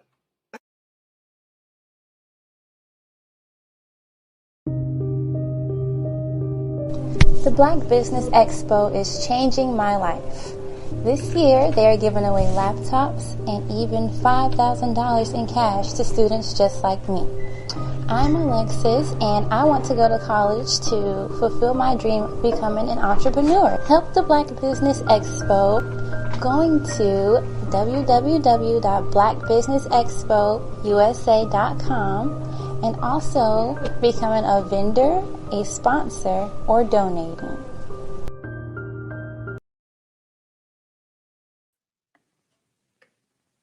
Hello, everyone. I am Mahisa Green, and I am your moderator for this evening. Now, our next guest is the lady of the hour, and I am so excited to tell you a little bit more about our next guest. Miss Maxine Phillips McCoy, Level Less Mindset, GAMMS Unlimited, LLC, Level Less Business Strategies. Maxine Phillips McCoy's 3+ decades of human resource experience makes her a powerhouse as a master transformation strategist. After 25+ years inside the corporate world, oh yes, an unexpected crossroads shifted her to guiding executives in leveraging their strengths as a competitive advantage. Specializing in middle managers and the C-level leaders, she carefully evaluates professionals' innate abilities and then assists in designing career and life strategies that bring clarity. In this way, they continue to reach the pinnacle of success on their terms. Her clients have made 180-degree career changes, resulting in job satisfaction, career growth, increased confidence, contentment, more money, and even better family life. I bring to the stage and present to you the lady of the hour, Miss Maxine Phillips McCoy. Hello, hello, hello. I love that introduction. Yes, welcome. Thank you for coming. I'm so glad to be here. Yes, well, I'm turning it over to you. And as always, what we say here, genius is coming, and I will see you on the other side. All right. Well, hello, everyone. What an honor it is to be with you this evening. Now, you know, I am all pumped up. And the reason why I'm all pumped up, not only because I have a level-less mindset, but I also have an opportunity to talk about the Black Business Expo and the vision to raise scholarship dollars for our youth. You know, planting seeds, helping them to advance in their vision, their mission, their values, and also our K through 12 who are already entrepreneurs, and we get a chance to add to that. We get a chance to give them with the scholarship, the laptop, the money in order for them to continue to move forward. Well, why not be excited?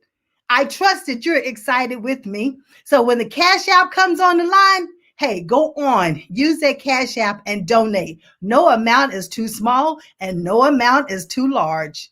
So as I get started for this evening, yes, I am Maxine Phillips McCoy, and I am going to share my screen with you as I share some additional information. So let's see if we can get this to come on up. Are you seeing it? All right. We're going to make it this view. We're going to make a slideshow. There we go. So here I am, the CEO and founder of GAMS Unlimited Life and Career Coaching. And under the umbrella of GAMS Unlimited is Level Less Business Strategies. Not only do we help families, but we also help businesses. And so as I talk about what is Level Less is all about understanding what you are worth, advocating for yourself, and continue to succeed on your own terms. And that means that you need to define what success looks like for you. Do not let anyone else define it for you. Because when we talk about continuously succeeding on your own terms, and I love to use the word own terms, because that means that you are in control, that you have defined, you have positioned yourself, and you know your vision. So Level Less is about removing all levels. I know that many times, what are you talking about? Removing all levels. That's right. Because if you're not worried about climbing the corporate ladder and you're continuing succeeding on your own terms because you define what success is for you, then you don't have to worry about competing with yourself. You don't even have to worry about competing with another person. It's you and you alone, because you define what that goal is for yourself. And so with that, the Level Less mindset is about define it. And what is the it? The it is what you establish for yourself.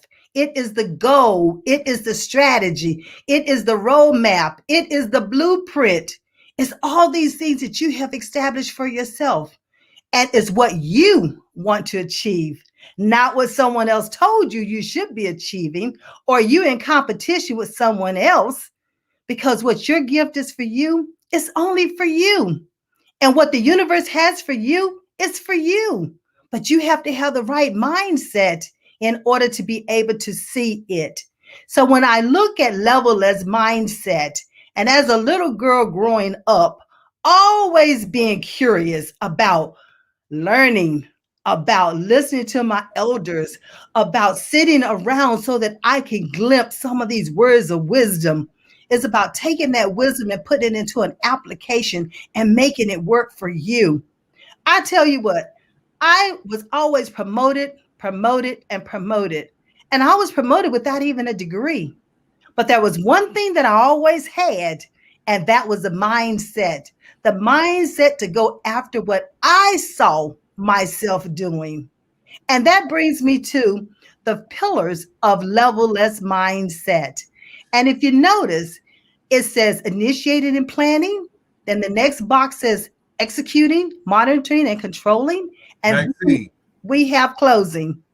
Maxine. Yes. Maxine, how you doing? Uh-oh, is it not showing? It's not showing, Maxine. You know, the only reason I'm up is because it's not showing. Let's work it out. Because you know, you was rocking, you was rolling, the audience was bowing, and we was just loving it, because even without your PowerPoint, we still could see the vision, and that is the power of the voice and the power of you. All right. Let's see what we need to do to make sure. Hold on. Let's see what happens. I think you left the screen for some reason.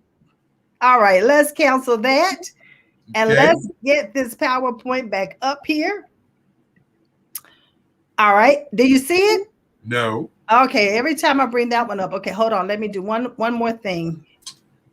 One more thing. Hold on. And ladies and gentlemen, for those of you who do not know, this is the global strategist of Level Less. And when you begin to think about putting your processes in place, this is what she does. She's been doing this for years. And we at the Black Business Expo are honored just to have her on the team.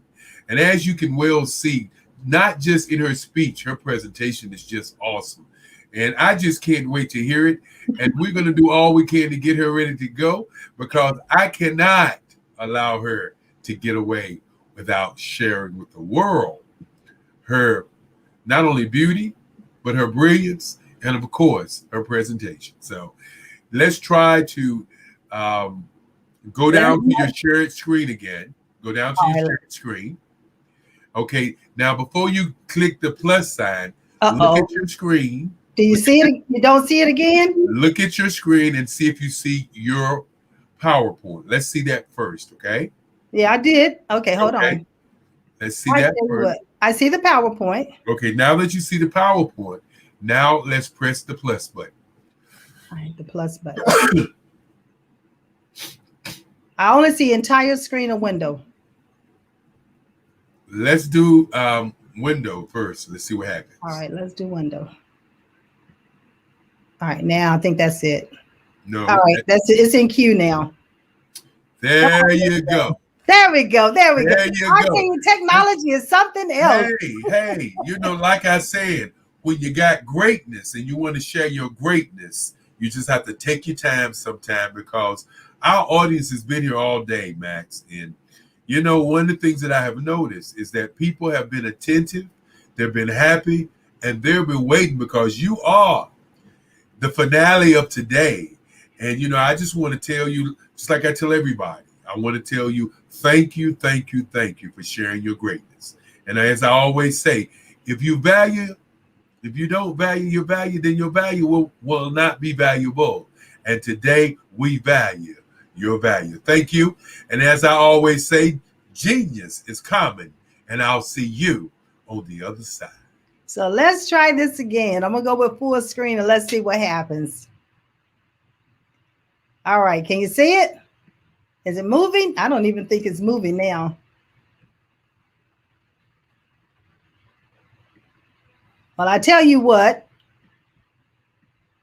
it's not moving, so I am not going to worry about it.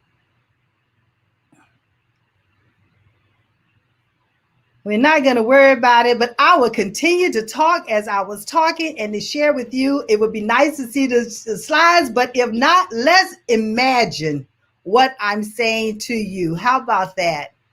How about that? So as I was talking about level less and what level less actually means. It means that there are no levels. I want you to have the mindset of removing the levels, because many times when we start talking about levels, it's about climbing the corporate ladder, is what we always hear, the cliche. And when you start doing that, you start comparing yourself to the next person, and you start putting a lot of pressure on yourself because of that. But when you have that level-less mindset and you set what the definition and you define it for yourself, and you know what success means for you, then that's when you can strategize. That's when you can put together that blueprint, that roadmap that's going to then be your guide as far as how you're going to navigate for the rest of what you're doing in your career. You know, I always say with level less, we are your dash. I know you've heard about the dash between your birth date, the day that you were actually born, and the date that you left this earth. But see, that dash is all about who you are. That dash is about what have you done while you were here. That dash is about, are you living with a purpose? Have you defined that purpose? Do you know your calling? Many people call it their ministry. So what I want to do is to share with you those pillars that I was talking about when it comes to level less, that level less mindset. Oh, it's a movement. It's a movement, because if we can stop competing with one another, because there are enough people in this world for everyone. We talk about the trillions of dollars that's floating in the industry, that we can have a piece of that pie, have a piece of that quarter of that dollar. Not only the quarter, but we want the whole dollar. Let's get that understand. We want the whole dollar, because we have the gifts, we have the talents, and we have the abilities to do it. And level less is about knowing your worth so that you can advocate for yourself and succeed on your own terms. So the first pillar of that level less, we talked about initiating. We talked about that it's we talk about it's going to be initiating and planning. And in initiating, it's about CITING. it. The it is what you have defined for yourself as your goal, your vision, your mission, the values that you have, the aspirations, your dreams, all of those things that you've established for yourself. But the most important thing is you have to see. Oh, you have to see where it is that you're going. You have to see by defining that goal, by defining those aspirations. You know, Rashida, she was here talking about all about the vision and how do you get there and some of the plans that she talked about putting in place. And then we had Miss Harris that also came along and talked about you have to see what it is that you want.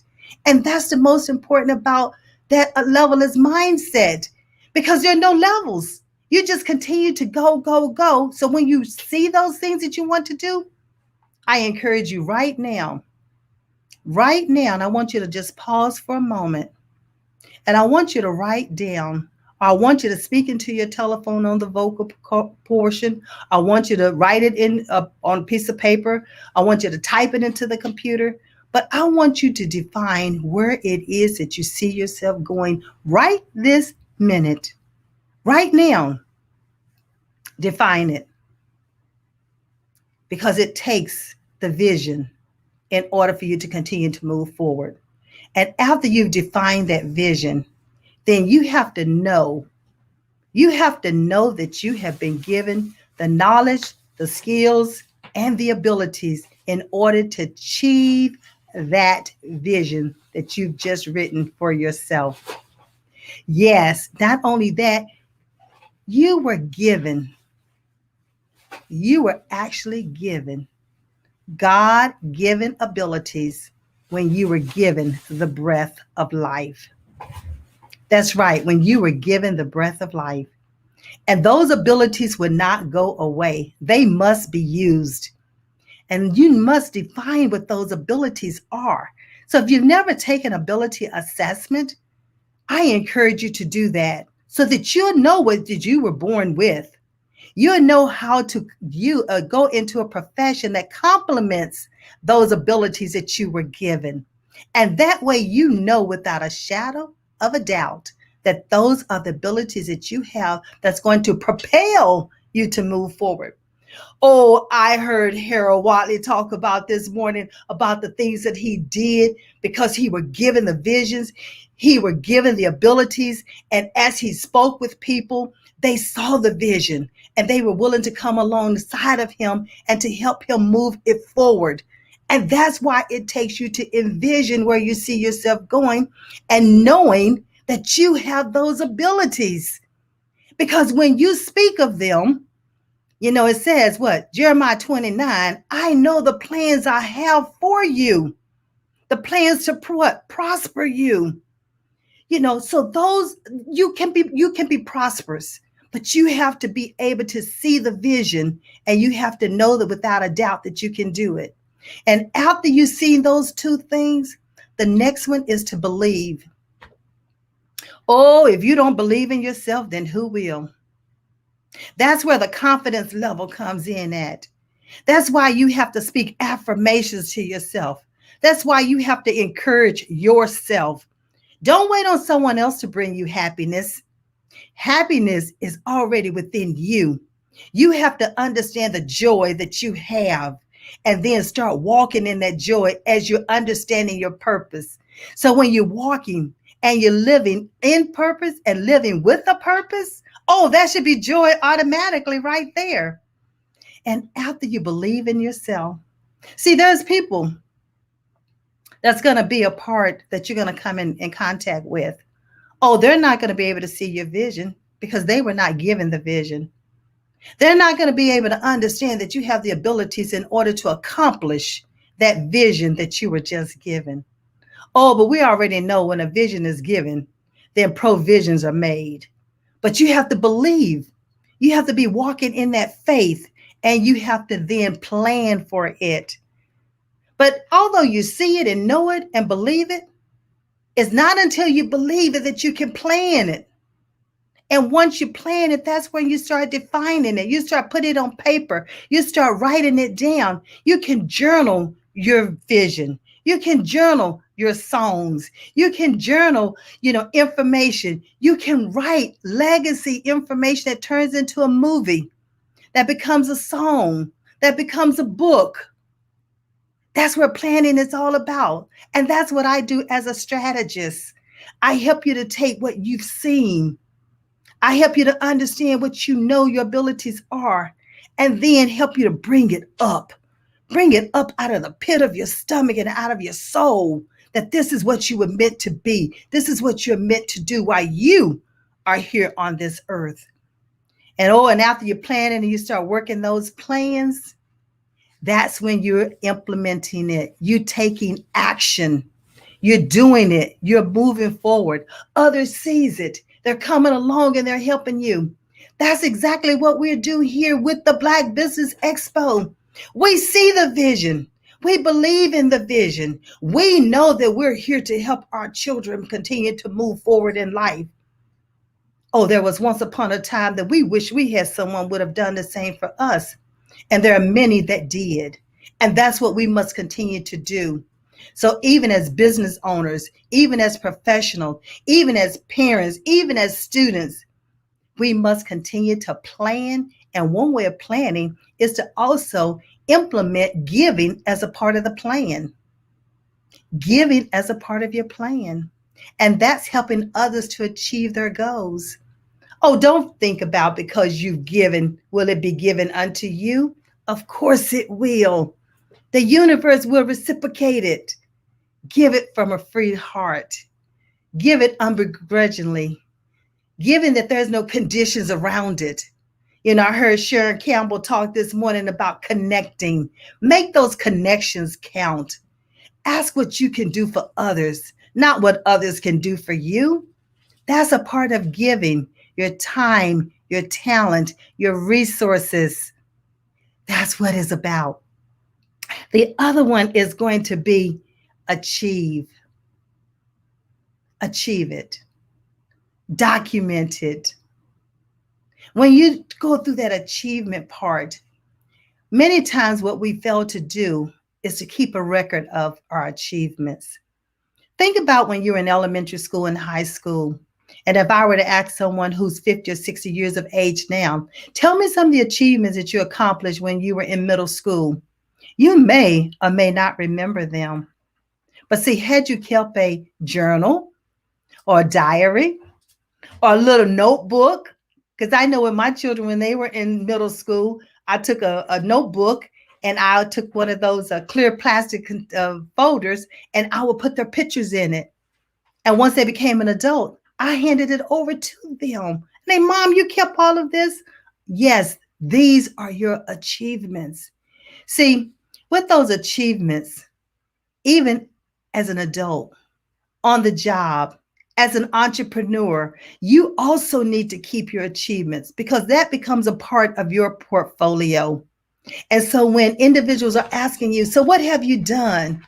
Who have you helped? You have a record of it that you're able to share with them what you've done. So it doesn't matter what age you are and what you've done. Always keep a record of your achievements. That achievements become, as I indicated, part of the portfolio. But what if you were a college student? Those achievements become a part of your resume. What if you're an entrepreneur? Those achievements could easily become a part of your business plan. It could become a part of the proposal that you must submit, and you must show examples of what you've done, how you've done it, and then the results of what you've done. So see, when you start documenting your achievements, when you're talking about being level-less, it's about continuously to achieve. And when you're documenting those achievements, I want you to think of this. I want you to think of driving a car. That's right, driving a car. So what does driving a car have to do anything with achievements?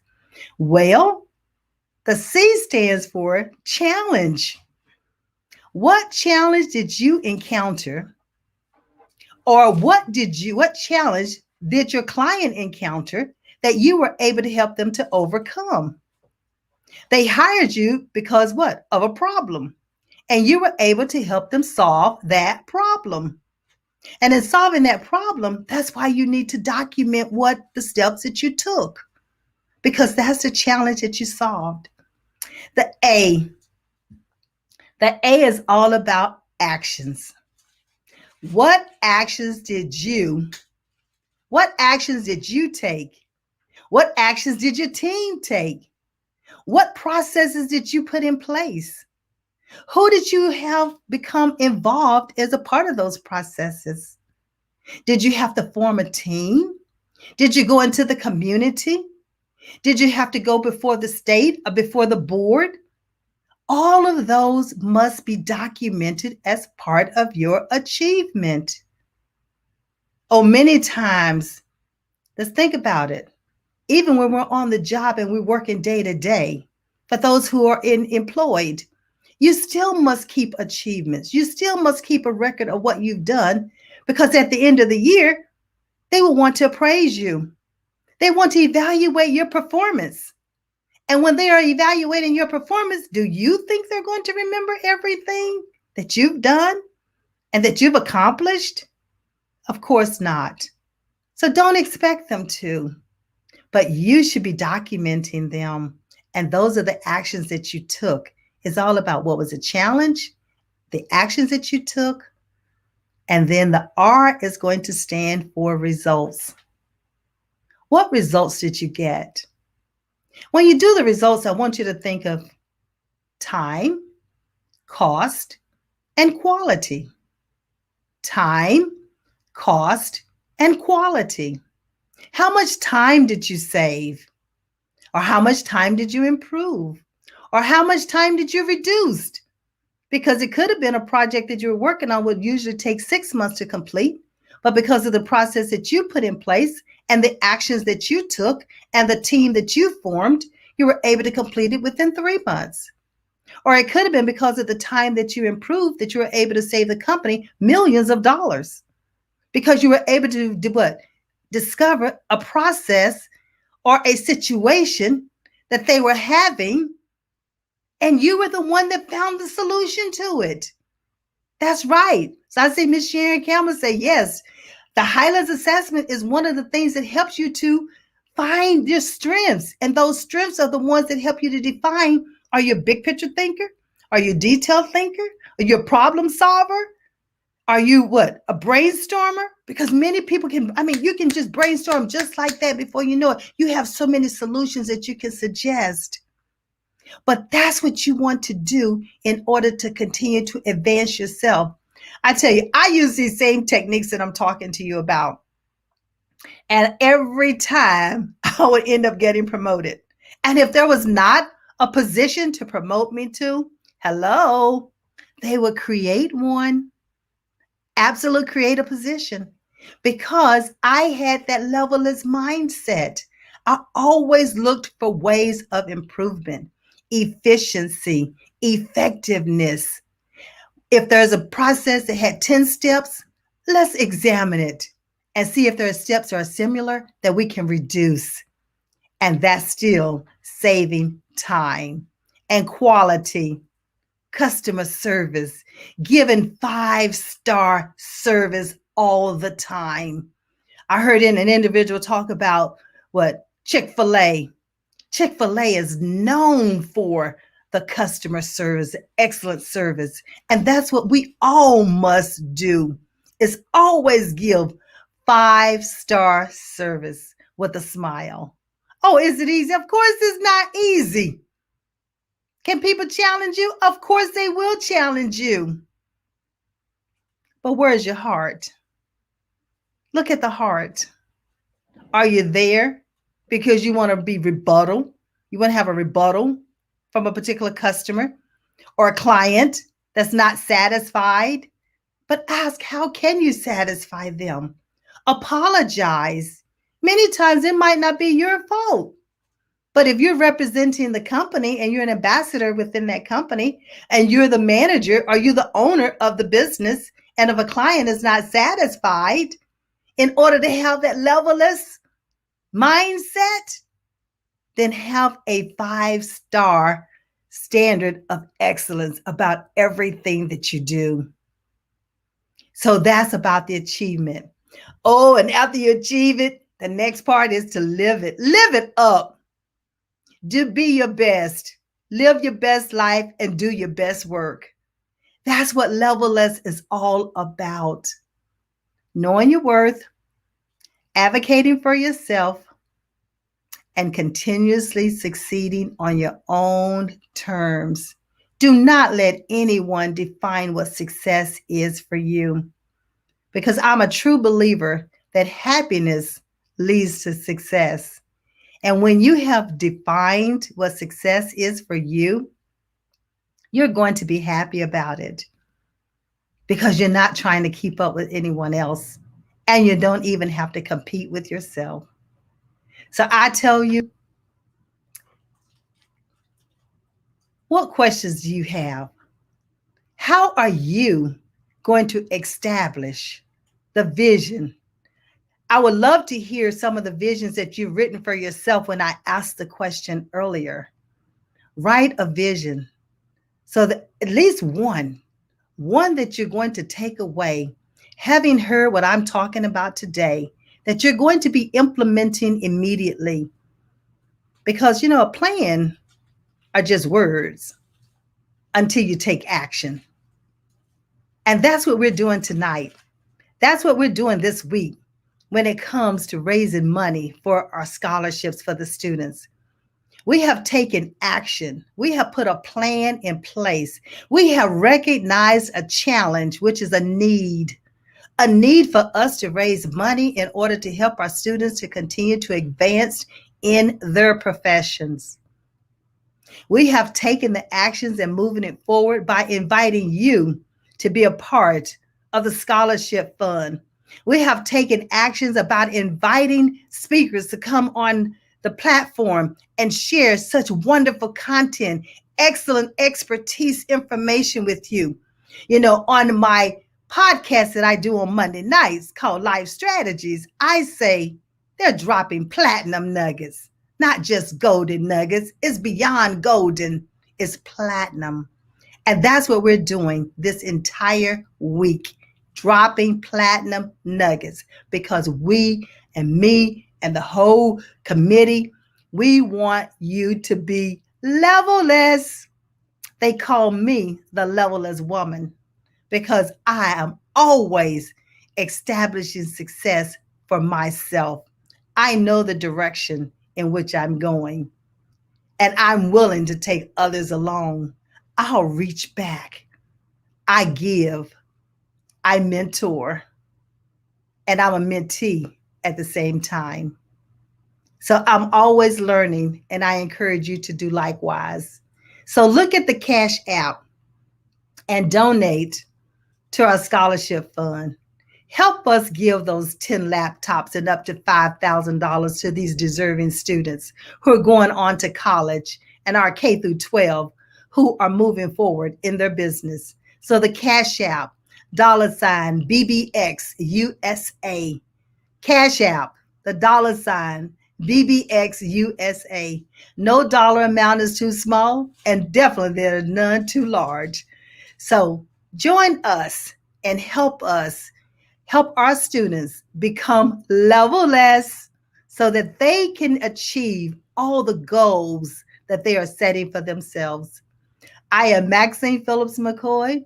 I am the owner of GAMS Unlimited, LLC, and I am also the founder of Level-Less Business Strategies. We are here to help you. We're ready, and we want you to continue to tell others about the Black Business Expo so they can come online and they can listen to these wonderful speakers that's here this week. You can always reach me at levellessco.com, which is the website, or Maxine at GAMSUnlimited.com. Maxine at GAMSUnlimited.com. Is that BBX USA? Yes, no question mark, but the $ BBX USA. That's the Cash App in order to donate. Remember, no amount is too small, and definitely no amount is too large. So what questions do you have? Come on. Ask me questions about becoming levelless. Join the movement. Join the movement. All right, come on, give me some questions. Okay, so how did I get started in this business? Well, I got started in this business because, you know, she talked about a crossroad. And that crossroad was, I was told that my job was being eliminated after 10 years. But see, what I didn't know God was going to call my husband home to heaven. So on a Monday, I was told my job was redundant and it was being eliminated. On a Tuesday, because I was in a leadership position, I had to go close another site down. And then on Thursday, while I was going out of town, God called my husband home. So I was in a crossroad where I had to make a decision. What was I going to do? Oh, I could have easily crawled under a rock, but I decided with that levelless mindset, what's my calling? So I never lost sight of being able to help others find their purpose. I never lost sight of moving forward in my ministry. I never lost sight. It's better to give than to receive. I never lost sight that the road is not going to be easy. But if I put a strategy in place and start working that strategy, then I can accomplish the things that I know I have set my mind on doing. So see, I saw the vision that was given to me. I accepted my assignment and I started walking in it. And I encourage you to do the same. Oh, all these speakers are on this platform and talking. You can tell that they're walking in their purpose. They're doing what they're calling to do. And they are here in order to help you all. So reach out to them, listen, come back, invite others to be a part so they too can understand how to market. They too can understand the business of the ABCs of business. They can understand what diversity and inclusion is all about. They can understand how to continue to move their business forward. So as we get ready to close, I know this evening is coming to an end, and let's see if we have any questions. Any questions? All right, come on now. Okay, so what would I tell my 20-year-old self? I would say, self, continue to write your goals. I would say, self, make sure that you always have a mentor. I would say, self, listen to those elders. Take their advice. There's no reason for us to make unnecessary mistakes when we know we have these gifted and talented seniors who are willing to share their knowledge with us. I would tell my 20-year-old self, continue to serve in the community, continue to be a part and help the school system. I loved being a part of the PTA. I love being a part of the international day at the elementary school, the middle school, the high school, and the community college. I was always a part of the international day. So when we start talking about diversity, I tell everybody, I said, I've been doing diversity and inclusion for over 45 years, because every time I had an opportunity to do an event at a school, it was all about diversity. So that's what I would tell my 20-year-old self. Would I do anything different? How long is the process? Well, the process, it depends. It depends on the individual. Because if you try to hurry a process, you might overlook some things that the universe is trying to share with you. And so the process is based on the individual. And can you skip a part of that process? See it, know it, believe it? No. You must do them in a sequential order. You might repeat them, but you can't jump to live it if you haven't seen the vision. So it's important that you do follow those 7 steps sequentially in order for it to truly work on your behalf. So yes, I thank you for that question, Ms. Lacey. I thought that was awesome. There she is. Hello, hello, hello. Oh my gosh. I don't even know what to say, lady of the hour. Oh my gosh, you weren't just dropping no platinum nuggets. You were dropping some holy platinum nuggets. You threw in the little Jeremiah. Okay, you kept talking about the vision. I kept thinking about Habakkuk. Come on now. Yes. You rocked the house. I'm so excited. I mean, I have my pen and I'm trying to write down stuff and listen. Everybody is going crazy, man. I guess they might say that they just saved the best for last. You are the queen, Miss Maxine. Okay, this has been absolutely amazing. Absolutely amazing. I just want to thank you.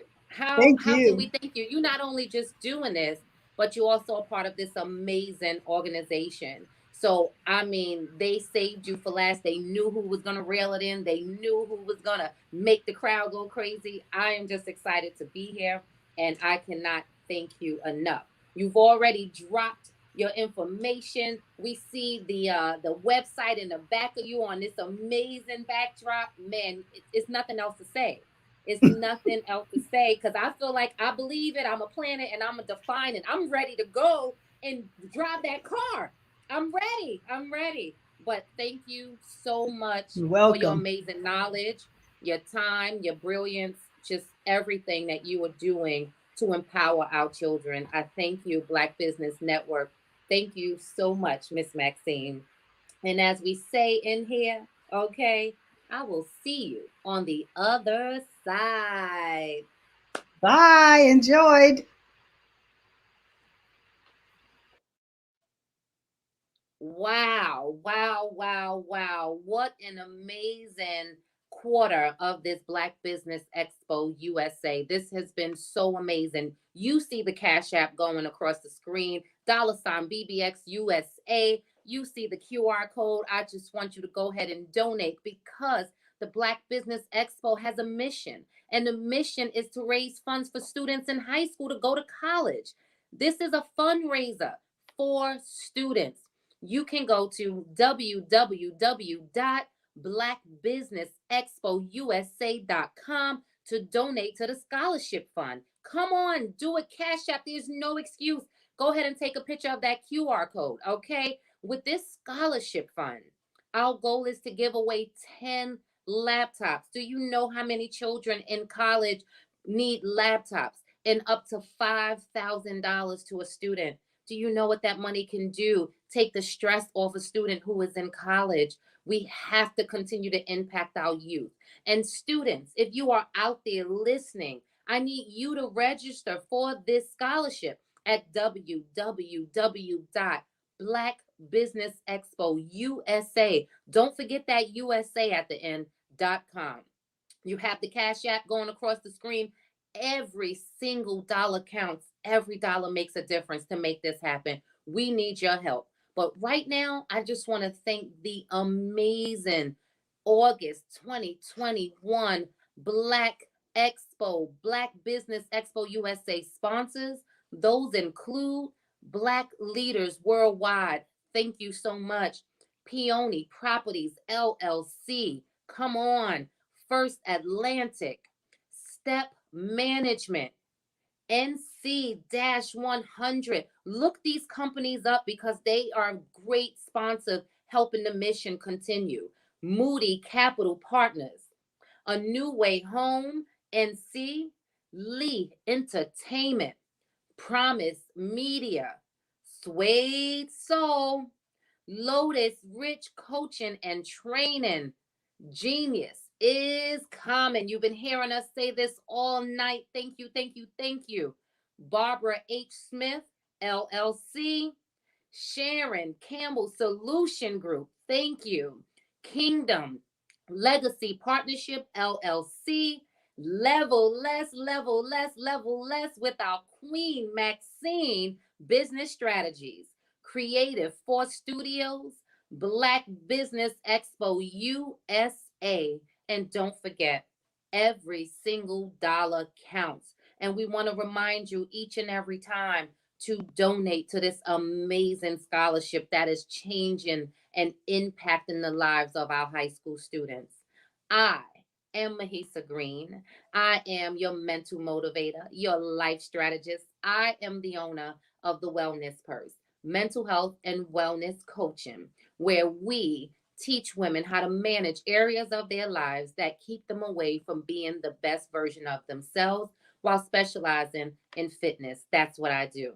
Let me tell you something. This has been such an amazing opportunity. I have enjoyed this time serving. When I tell you serving as your moderator, and sad to say, but so awesome because I know you enjoyed it as much as I enjoyed it. This kind of ends the day one of the Black Business Expo, but it's okay. We coming back tomorrow with day two. You need to be here. Tell a friend who tell a friend who tell a friend who can bring a friend, share the link, do whatever you need to do to get them up here, because this is an amazing opportunity. And as we say here, please don't ever forget that genius is common. And I, Mahisa Green, I will see you on the other side. Your genius level talent. Then you have to believe in it so hard because people put their insecurities on you.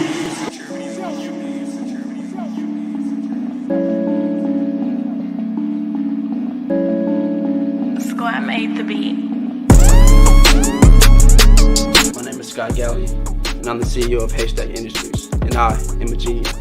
Hey y'all, it's TSU The Buzz Radio with your host, I am Zaire, also known as DJ Roz, and I am Genius. Our job is to find that genius level talent and then to apply it in a way that supports that genius level talent.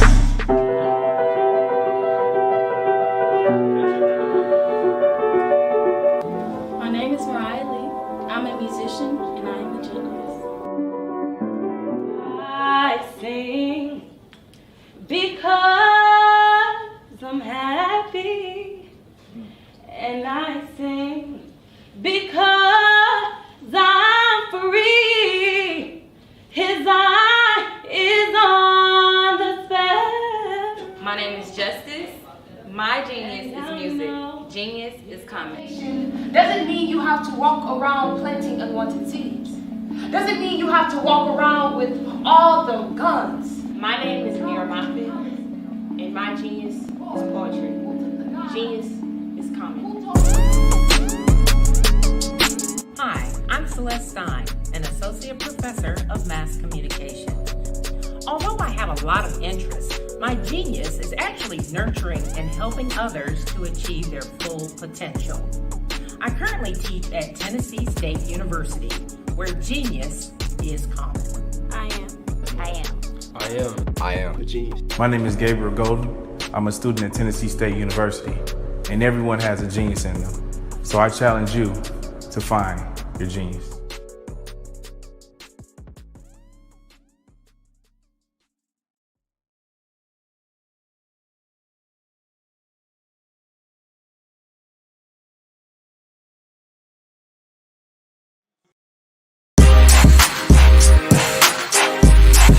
I'm Jaha, Chief of Tonkola of Texas, artist and entrepreneur. My genius is master building.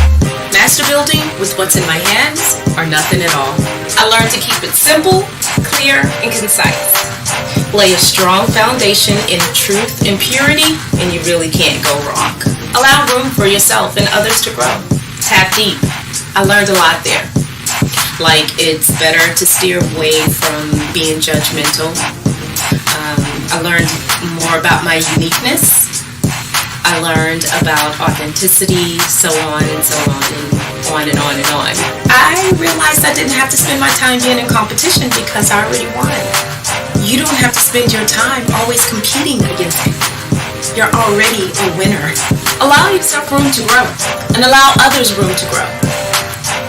To learn yourself, to learn what your genius is, and to be the best you, to be the best genius that you are. This is our individual journey, as well as our collective journey. And it's not so much that we have to explain ourselves to people to help them to get us, because they're probably not going to get us anyway. You'll know when you struck that genius goal, because you'll freely share, and you'll share it with great love and wisdom. Whatever you want, know it. Be it and do it. Don't be afraid to live it out. Be the inspiration. Be the miracle. Be the dream. Be the love. Be the success. So, what's your genius? Own it. Go fearlessly. We are innately wired with genius. Pay it forward with good intentions. Genius is common.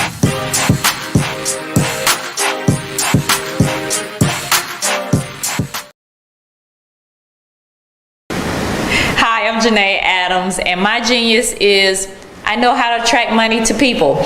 I paid off $50,000 of debt in 2 years. That's right, $50,000 of debt in 2 years. Now I travel the world as an international speaker and the author of 2 books sharing my story of how I did exactly that step by step. Not only am I a speaker, but I also do financial wellness programs for corporations, and I have an online platform and online courses for individuals around the world. So that is my genius, and of course, genius is common.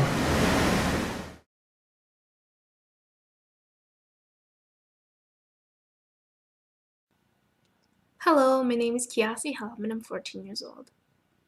I think my genius would probably have to be setting goals and achieving them. I say this because ever since I was young, I always wanted to be an author, and at age 11, I ended up achieving this.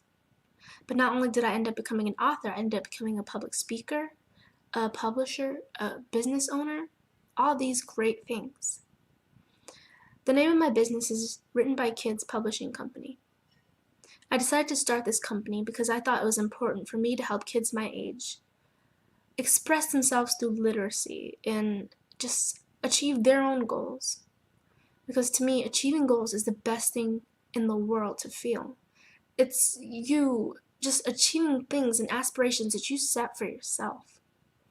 And I know that everybody is capable of this because even if you don't end up achieving the goal, you still tried your best, and that's the most important thing.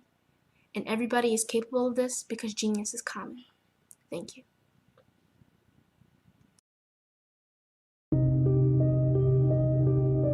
The Black Business Expo is changing my life. This year, they are giving away laptops and even $5,000 in cash to students just like me. I'm Alexis, and I want to go to college to fulfill my dream of becoming an entrepreneur. Help the Black Business Expo going to www.blackbusinessexpousa.com and also becoming a vendor, a sponsor, or donating.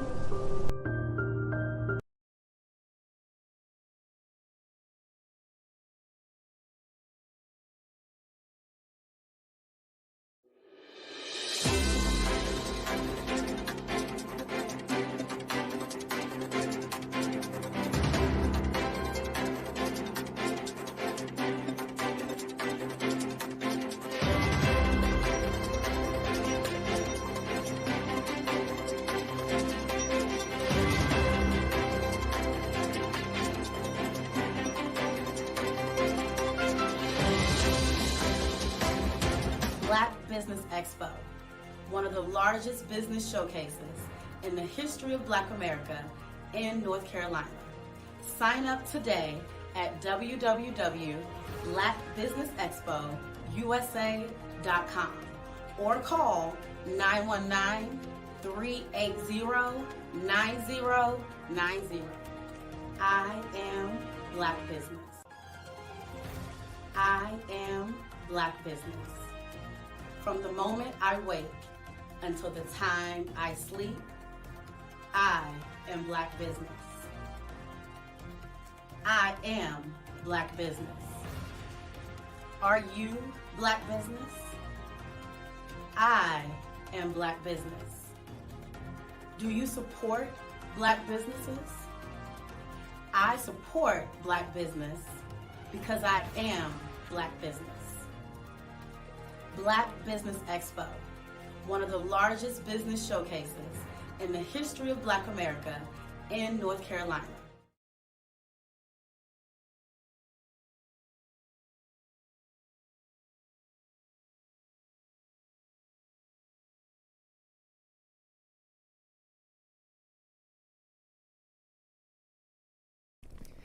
Hey, what's up, everybody? My name is Jay Hollingshed. I'm a mental performance coach, a certified life coach, certified executive coach, a public speaker, a Huffington Post contributor, international best-selling author, and I am still growing into my genius because pretty soon I will be Dr. Jay Hollingshed. None of the titles that I just ran down to you would even be possible if I didn't tap into what you and I both have in common. That's called genius.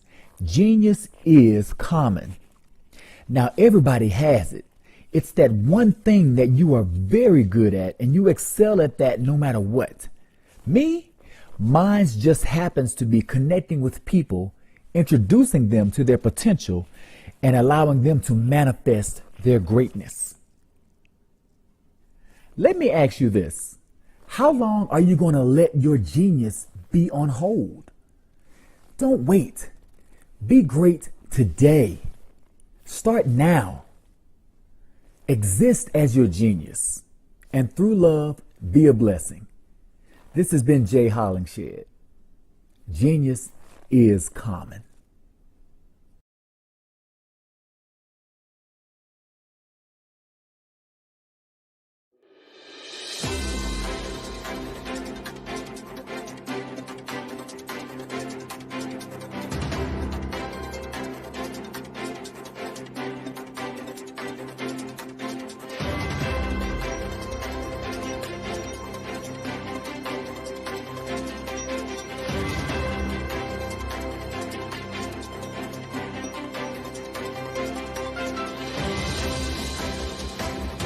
Black Business Expo, one of the largest business showcases in the history of Black America in North Carolina. Sign up today at www.blackbusinessexpousa.com or call 919-380-9090. I am Black Business. I am Black Business. From the moment I wake until the time I sleep, I am Black Business. I am Black Business. Are you Black Business? I am Black Business. Do you support Black businesses? I support Black business because I am Black Business. Black Business Expo, one of the largest business showcases in the history of Black America in North Carolina.